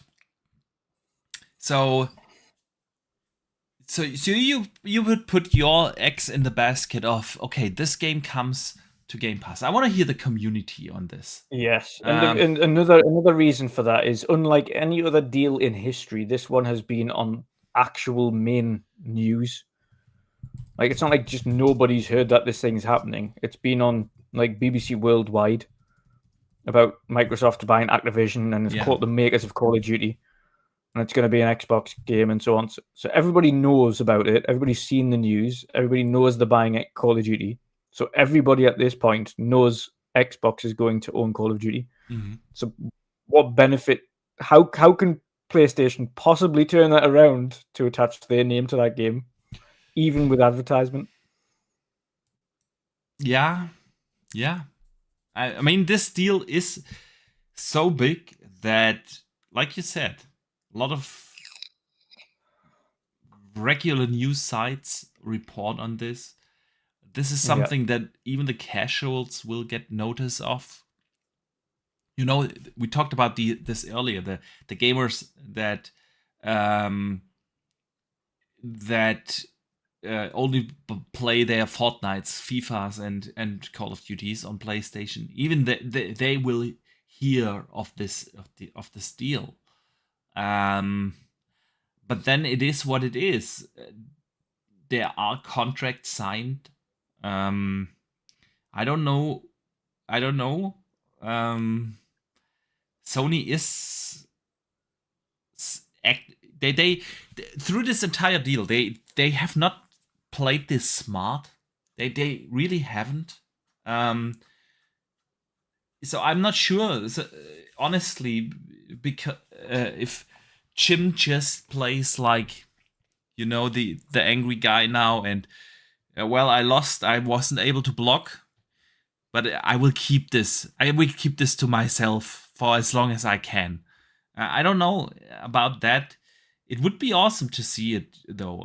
We will definitely see Microsoft do whatever they can within the restrictions that they have from existing contracts with Sony. They will do whatever they can to let the world know that Call of Duty is theirs. It's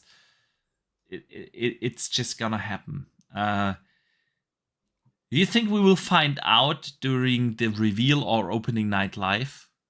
Because I expect, honestly, the reveal on, I think it's August 17th when they. I think the reveal's not even going to be a full gameplay reveal. No, I think it's the full not. Gameplay reveal. Like the full gameplay reveal will be open night live.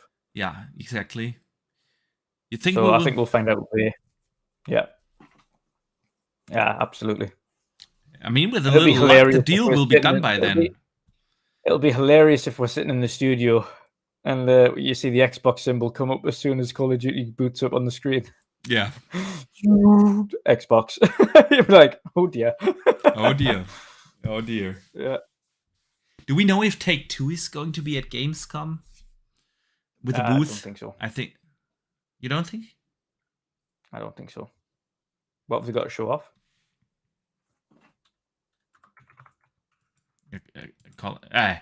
What am I saying? Take-Two. How did I get to Take-Two? I'm sorry, Activision. Sorry. I mean Activision. Do they have a booth at? Why did I think of? Man, sometimes my brain is weird. So let's see.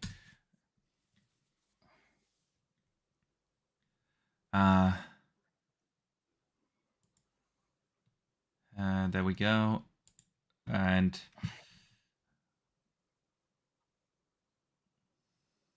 blah, blah, blah, blah. No, they don't have their own booth, but they will be present through other publishers' presence, whatever that means. Okay, there we go.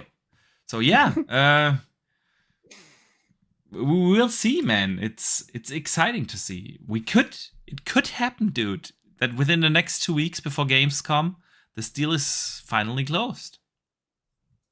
Yep. Yeah.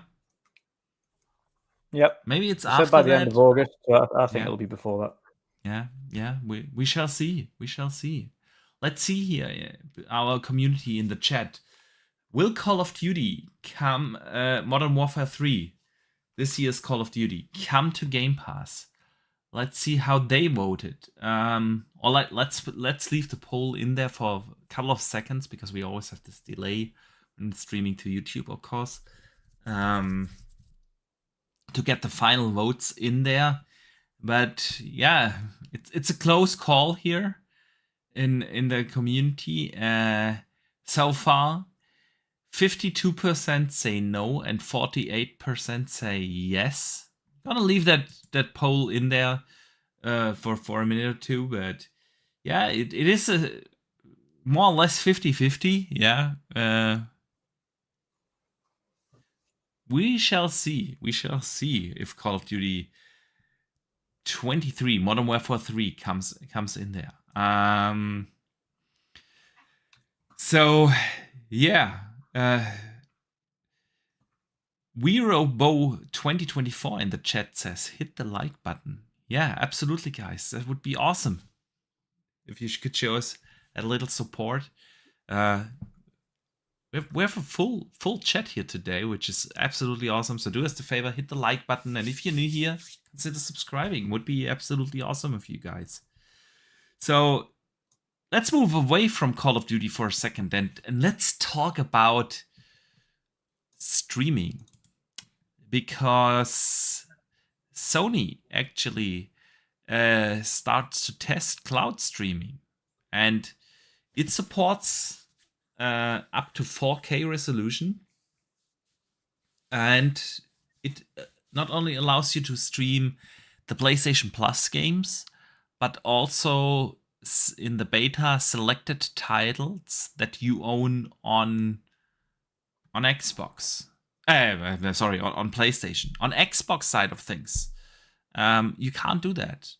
You cannot stream like when you buy a, I don't know, Jedi Survivor third-party game. You cannot stream that via xCloud. You can only stream the Game Pass titles and not in a resolution to 4K. So I've seen already. It is in beta though. This is subject to change. It is subject to change. Yeah? It doesn't mean they've also got the actual permission outside of beta to be able to do that. That is so true. A lot of this is rights related. That you have like, you cannot simply allow every third-party game to be streamed. Publishers have to consent to this. But still, it's not available at all. And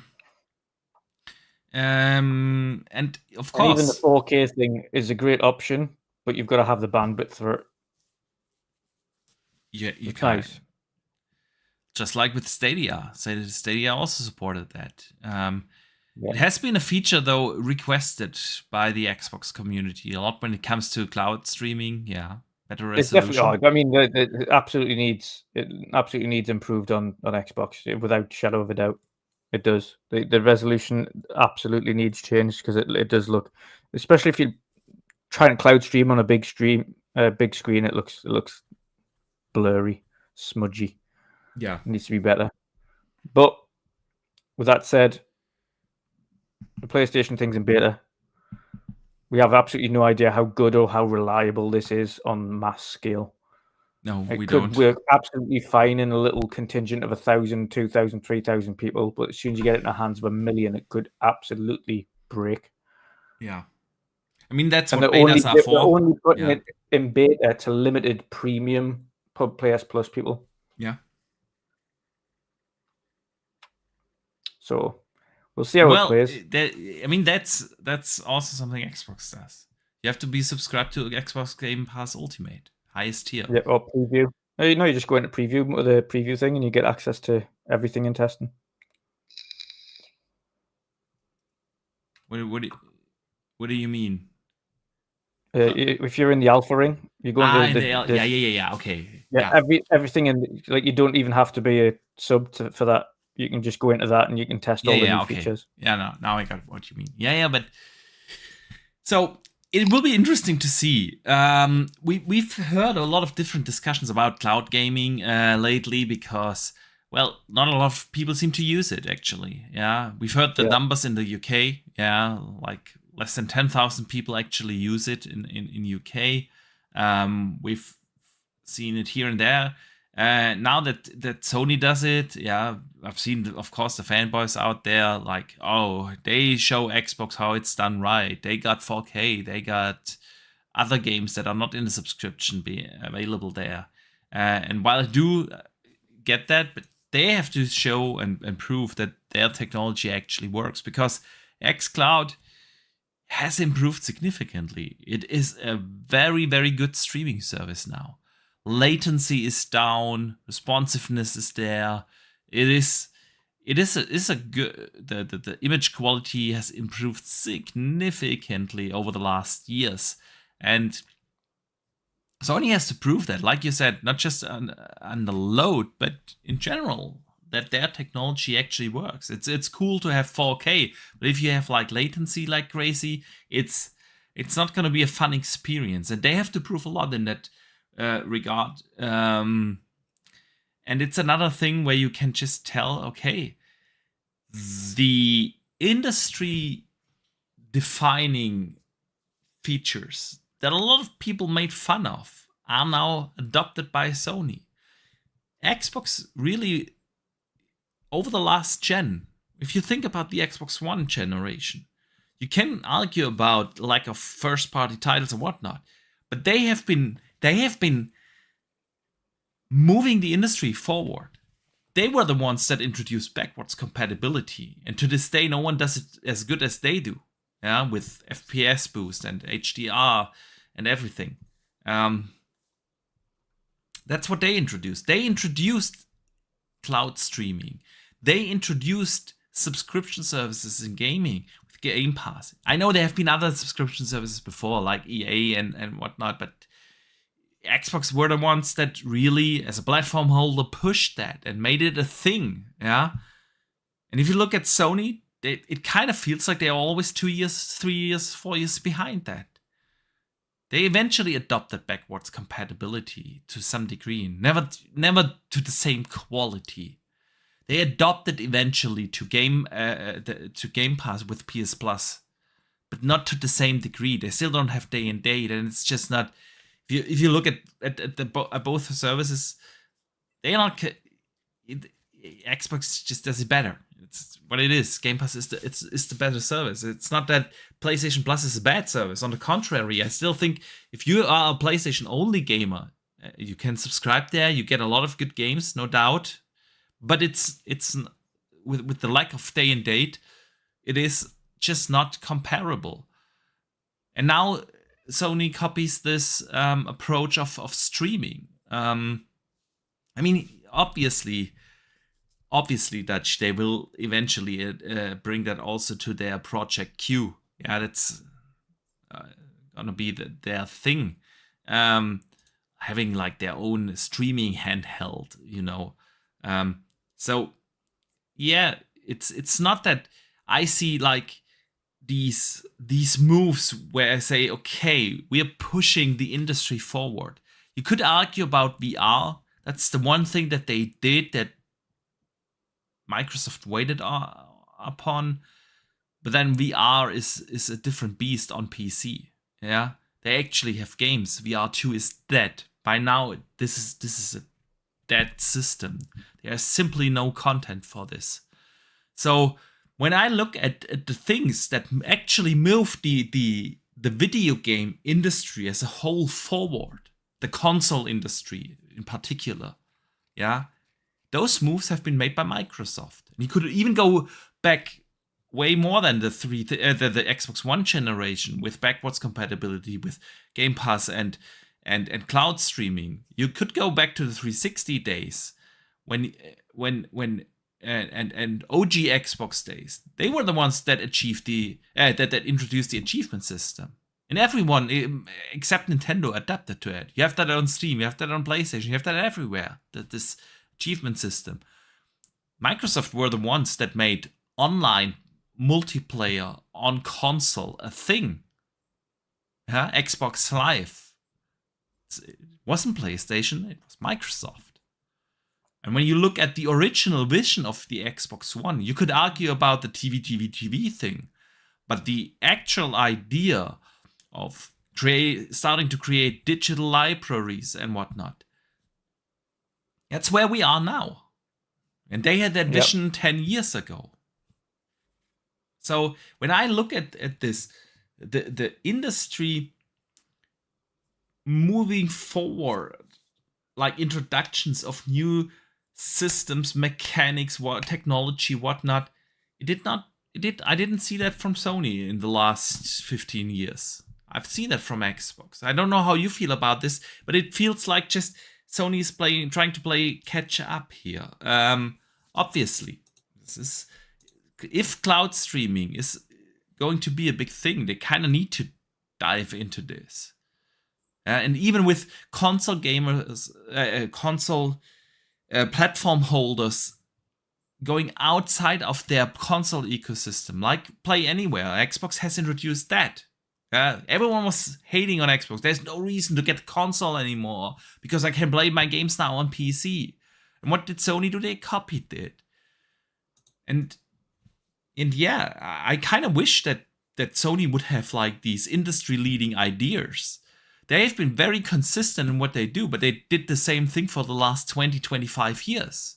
Yeah, they built a console, they built a good console, and they make good games for it. No doubt. And that's what gaming is mainly all about. But gaming can be more than that. Online multiplayer, backward compatibility, subscription services. This is where I, as a gamer, feel comfortable with. And I've seen those innovations coming from Microsoft, not from Sony. And now I see a lot of people complain out there, well, now that Sony has entered the cloud streaming market, they show Xbox how it's done right. If that would be the case, dude, I wish that they brought up the innovations. I don't know how you feel about this. Sorry, I've been ranting on for a while now, but how do you? No, I agree. Sony have the rested on the laurels for far too long. They thought they were going to, and again, they've sold a big amount of PlayStation 5s this gen. Great, but I mean, it's clearly not. It's not making the clearly not making the CFOs, the CCOs, and everybody else involved in the company, or any of the execs. They're not happy with how the gen's going at all. Yeah. For them, it's below par and weak. They're not hitting the levels they thought they would have done. The COO, the Chief Operating Officer, has said even with the sales in the UK, it's looking a bit weak. So even with a massively reduced price, and that's literally £80 off, so it's about $110 off the price in the UK. Yeah. It's the chief operating officer said it's sales are weak in the UK, even with the sale price. And they're really just not happy with the overall performance of the brand at the minute. As much as people like to brag about numbers and 42 million sold, etc., they're backing down and no longer going to be reporting on PlayStation Plus subs. They're going to be instead focusing on providing numbers of sales of games on PC as well as console, and player engagement numbers. Yeah. But they're going to get rid of sub number talking about, and I wouldn't be surprised if at some point this just stop reporting on console sales, because again, it's not performing as well as they hoped. Yeah. They want it hit 25 million, and the reason they reduced the price was to try and hit 25 million this financial year. They don't think they will. Their own internal teams don't think they're achieving 25 million this year. And that's a problem for a stock traded company, because the way how the stock market basically works, the investors will reward you for staying true to your predictions. If you go out in a financial report or investors meeting or earnings call or whatever and promise, okay, we're going to sell 25 million over the next fiscal year, it is really not about the money that they make by selling those 25 millions, but if you can actually keep that promise or over or under deliver, that's where investors will reward you. They would have just promised, like, I don't know, 10 million. Yeah, and they would have achieved that goal. They would have been rewarded by their investors. But now they put themselves in this predicament because they are there saying things like, we want to sell 25 million per fiscal year. And on what promise? Is Spider-Man 2 going to carry that alone? Because the other only exclusive that they have this year is Final Fantasy 16. Yeah, and we already talked about that. That didn't do wonders. Not at all. Yeah. Yeah, it's not a console seller. Final Fantasy 16 is not a console seller anymore. It was in the PlayStation 1 and PlayStation 2 days. Not even in the PlayStation 3 onwards. Final Fantasy does not sell consoles anymore. It doesn't. It doesn't. It's not to the not to what it used to do. Not like it did on the PS1 with Final Fantasy 7 and 9, etc. Yeah. But so you can't rely on that, and then you have a look at what they've got coming up. And Xbox is starting to get into a stage now where every game that they release going right now is going to be only current gen. PlayStation's only like even now having one, the only current gen games there that I've played. I tried Returnal, didn't like it, by the way. Oh yeah. No, it's Returnal is super overrated. I don't know what people see in that game, honestly. But yeah, Returnal and Ratchet and Clank. And Ratchet and Clank's cool. Don't get me wrong, it's good. It's a great game. I love it. But it's the only next gen only game there. But I mean, it is a next gen only game for marketing reasons, not for the reasons. Oh yeah, not because it can't be. Yeah, exactly. Yeah. Of course, we know that now. Yeah. Especially if you turn off ray tracing. Dear God, turn off the ray tracing, and it's absolutely easily achievable. But they've got nothing lined up, and that's their major problem. Outside of Spider-Man this year, that's not going to carry 25 million units next year. And next year, they've got nothing lined up apart from Final Fantasy VII Rebirth and some games as a service game that no one cares about. Yeah. And they even delayed and those. They've also mentioned... They delayed those games as a service titles. I don't know if you've seen that, but during their fiscal year report, they actually talked about internal delays into 24 of those games as a service titles. Yeah. Yep. But even then, that's all you've got because there isn't any big first-party AAAs releasing next year. Yeah, exactly. You don't have a Naughty Dog game or a Sucker Punch game or whatever. Yeah. Nothing. And that's a massive issue. How are you going to sell? Literally, how are you going to sell consoles when you've got nothing to package it with? You're not the Call of Duty box anymore. Yeah. And you don't have any big first-party title. Final Fantasy VII Rebirth is the only one. It's going to be it's all right for me because I've got a lot of catching up to do. So I can spend the next God knows how many months catching up on all these big games that I didn't play on the PlayStation 4 Pro. But for people who have already played these games and already played them all on the PlayStation 5, what are you playing? Outside of the third-party games like the rest of us, with the same third-party games like your FIFAs and your Street Fighters and stuff like that, that everybody's getting, first-party specifically. Yeah. They've always been good at selling the PlayStation on hope. It's what they did during the PlayStation 3 generation, especially during the PlayStation 4 generation. They sold that system on hope by revealing a proper roadmap. What's coming down the line? Yeah. When I invested in PlayStation 4 in the year 2015, 14, whatever, I knew exactly what I'm going to invest in. I will eventually be playing a Spider-Man. I will eventually be playing God of War. I will play Death Stranding. I will play Days Gone. I will play whatever. Yeah? A Ghost of Tsushima and so on. You sell the system on hope. Seriously, that's what Xbox has been doing too this gen. When you look at this gen, it's almost 3 years now. And we have only gotten Forza Horizon and Halo as in terms of real major releases, yeah. And let's not talk about Halo, how they treated that. But that's the thing. But they laid out the roadmap. Let me finish the point. They laid out the roadmap, and people hold the line. King David, shout out to him. Love the guy, but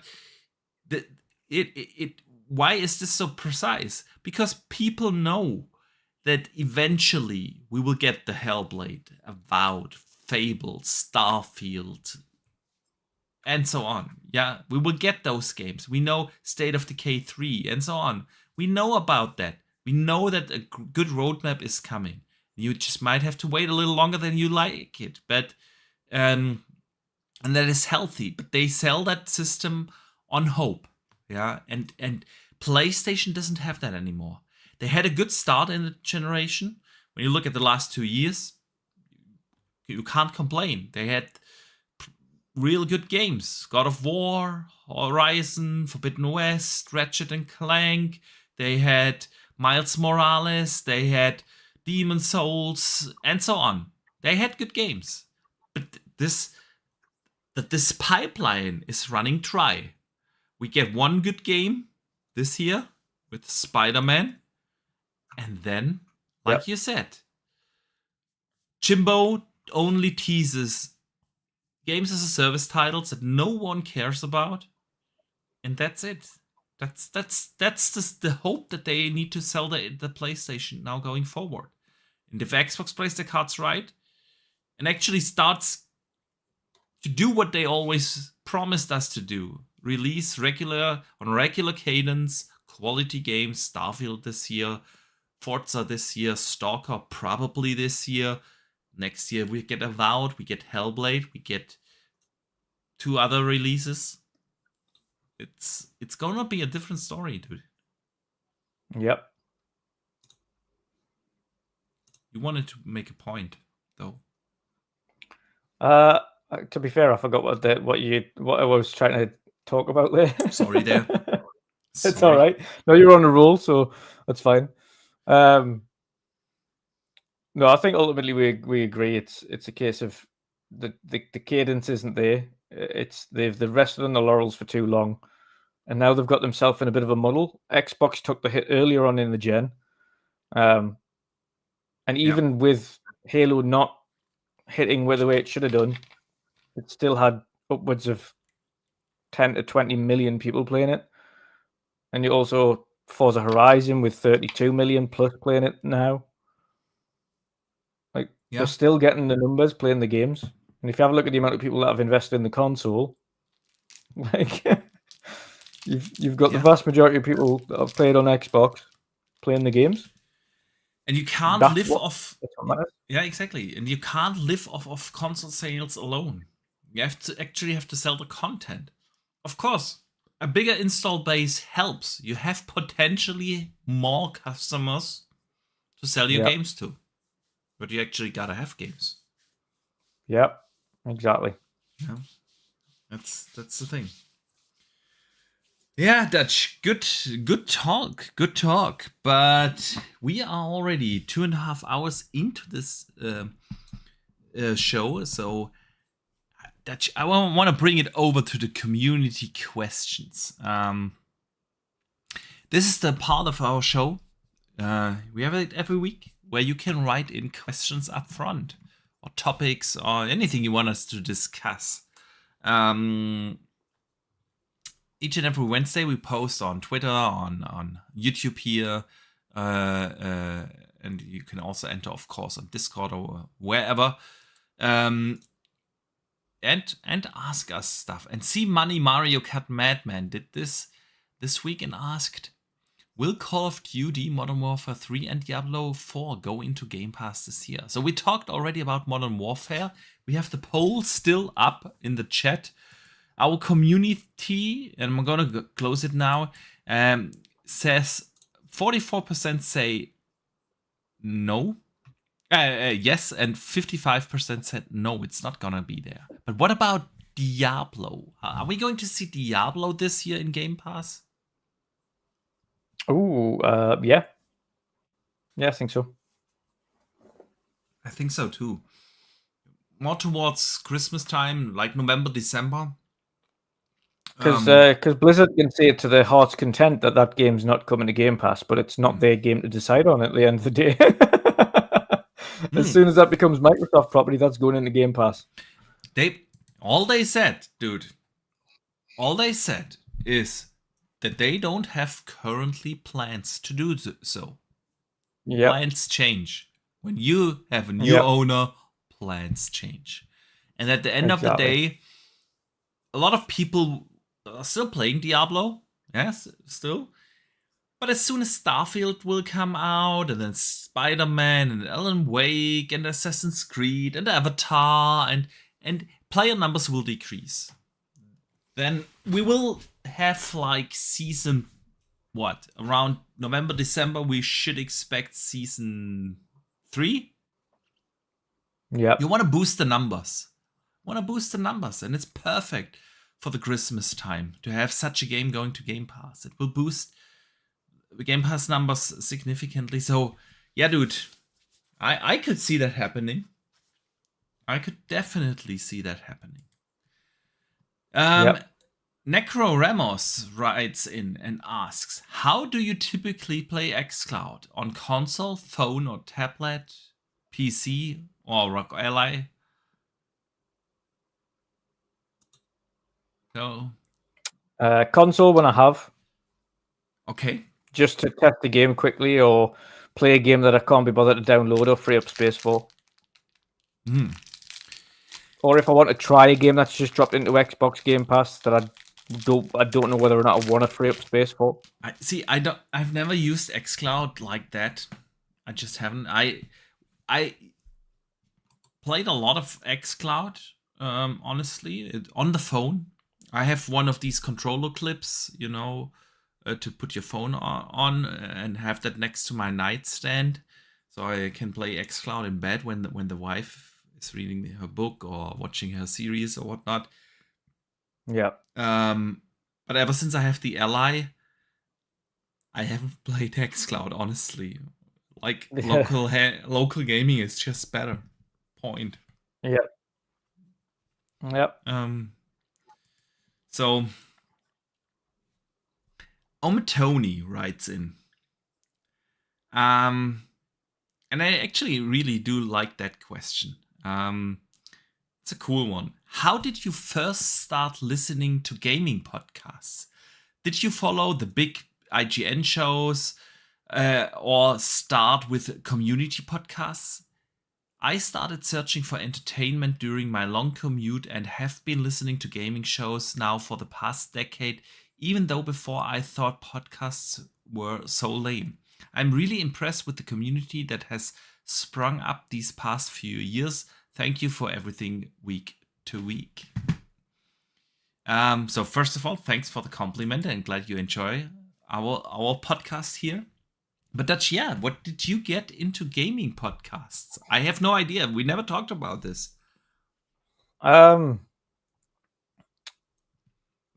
me, it was I knew a lot of people that did gaming podcasts, but never really listened to them. Mhm. Surprisingly, so I knew Colt, I knew Dealer, I knew the Iron Lords. So I knew all of these guys prior to it. I knew Wilmy, and then again one day I just said I'm interested in jumping on and kind of talking about video games on one of these podcasts. So if anybody wants us on as a guest, like let me know. And then I went on, and then since then I've created one, co-hosted with them, been panel members on them, been guests on them, and now I watch a whole community's worth of podcasts that I'm subscribed to because I've been part of these shows and obviously follow them through and follow how they work. So, but that's been like 3 years plus now that we've been. And how did you start listening to podcasts yourself? Literally, the only reason I started listening to them was being a guest on them in the first place. Okay. That's it. Oh, it was very different for me. I think my gaming podcast time started at least 10 years ago or so. I worked at a different company where I had to travel a lot, and I had long car drives across Europe, actually. And that's when I started to listening to podcasts. I started with the bigger ones, like, of course, IGN back in the days was definitely something I listened to. I also listened a lot to like Major Nelson's podcast, then I discovered, and that was, I remember that very fondly when my first son was born. I discovered community-driven podcasts because, I had first-time father, you have this little baby, and we went for long walks all the time. Like, my wife needed a break. I took the little guy in the, what's the English word for the thing you push babies around, baby cart or baby carriage, or I don't know. What's the English term for this? A baby cart or a pushchair? Yeah. Pushchair? Yeah. So I walked like for hours every day, like 2 hours or so. I walked with my son when he was sleeping. Hang on. I'm buggy. Yeah. Push cars. Yeah. So exactly. I walked around with that, and it was like, what do you do with that? It was during that time. He was sleeping. I was walking through the forest with him and whatnot. And that's when I started to actually listen to community-driven podcasts. It was now 7 years ago. I discovered the X1 Bros back in the time. I stopped listening to them by now. Stopped listening to them 3-4 years ago, but at the time, this was one of the first community-driven podcasts I started to listen to, and then I discovered so many other community-driven podcasts through YouTube and Twitter. I mean, like I met actual people that do podcasts, and then I started to listening to them, and it suddenly became my favorite form of entertainment to listen to. Like to this day, I listen to these podcasts on my work commute to work. I when I work out, which I don't do as often as I should, but sometimes I do. Whatever. When I'm running errands, when I do housework or whatever, I listen to those podcasts simply for the fact that I'm very burned by bigger media sites. I don't think that their podcasts are authentic.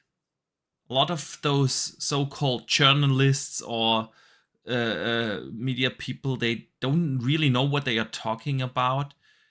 And this is not just me disagreeing with their opinions, It's just, there are opinions out there. You saying that games where you have to move your character around are bad is an opinion. I might disagree with that, but that's okay. But they don't get the facts straight, Yeah. And have no idea what they are talking about, reporting very, very biasly about stuff. And you could argue I'm biased too, but I don't pretend to be a journalist, an independent one. I'm just a regular gamer, like everyone here in our community that decided one day to get in front of a mic and have these we have to had these conversations anyway, like we have today, and we just made them public. And I feel like a lot of these community-driven podcasts are way more authentic, because why should an opinion of any one of us, whether it's in front of the mic, here in the chat, on Twitter, or everywhere, be matter less than the one from some so-called journalist from IGN or whatnot? They just don't. But usually those gamers are way more passionate about gaming, and they actually know what they talk about. And so even if I might disagree with some opinions, and that's totally fine, I bet tons of our community disagrees with some of my thoughts and opinions, and that's totally fine. That's not the point. The point is, those people know what they are talking about. The community knows what they talk about. They are passionate about gaming, and yes, there are podcasts out there that do a lot of shit takes as well for clicks and bait and whatnot. But there are really good community-driven podcasts out there, and I really stopped listening to bigger podcasts many years ago, from IGN and whatnot, and community-driven podcasts just became a thing. And then I discovered, hey, I can actually be part of this community. I'm like everyone else here in the chat. We are part of one big community, and if you feel the need to talk about gaming, the news, games, technology, whatever, you can do that. And there are actually people that want to engage in these conversations, and I love that about community-driven podcasts. So, yeah,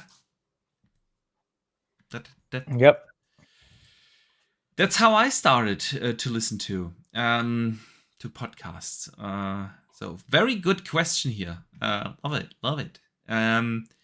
Omitoni writes in the last question of the day that then we will let everyone out, and he asks, do you play mobile games aside from Marvel Snap or DC HNV? What are some mobile specific games that you've been addicted to or played casually long time? Come on now, tell us your secrets. I can honestly say I don't play mobile games. I just don't. Nope. I'm an enthusiast for video games, but I just don't play mobile games. It's not the way how I want to enjoy video games. I like video games because of immersion. I like video games because I can play it with friends. I like video games for great characters, for great story, for all those reasons. And I've never seen any mobile game. I don't play Candy Crush.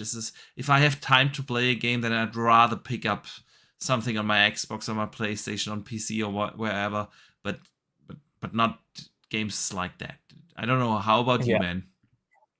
Yeah, I'm exactly the same. I don't. On occasion, I'll download one and then it's gone off my phone within like a matter of minutes. Yeah. So yeah. I mean, that's Nah. I'm sorry. I'm sorry to disappoint, but that's just what it is. But yeah, Dutch.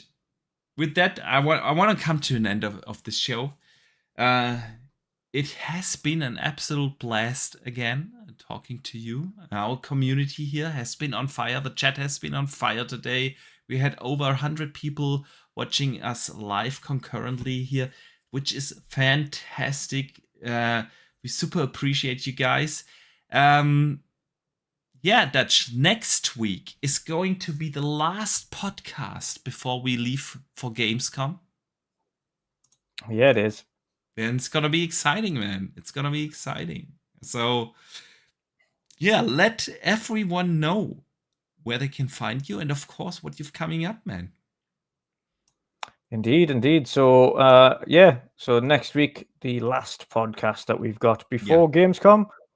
And we have got King David coming on the show as well to talk about it on the Midweek Mix-Up next week. So that's going to be fun. It's always going to be a fun show when you've got King David on.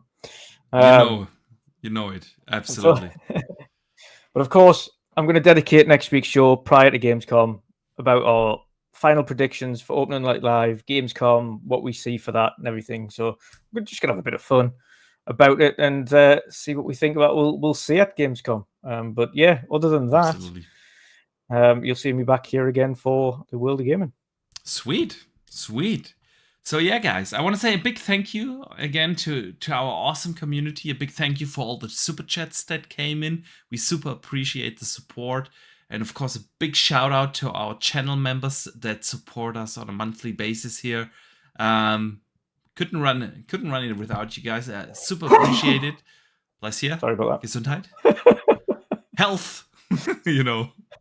Health. So, yeah.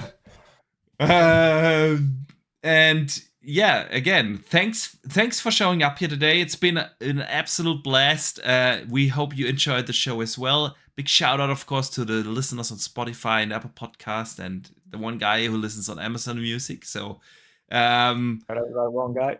Absolutely. We will be back here next week, hopefully with an awesome guest. He hasn't confirmed just yet, but it should be also a fun one. And yeah, other than that, I see you guys next week, and don't forget to game on.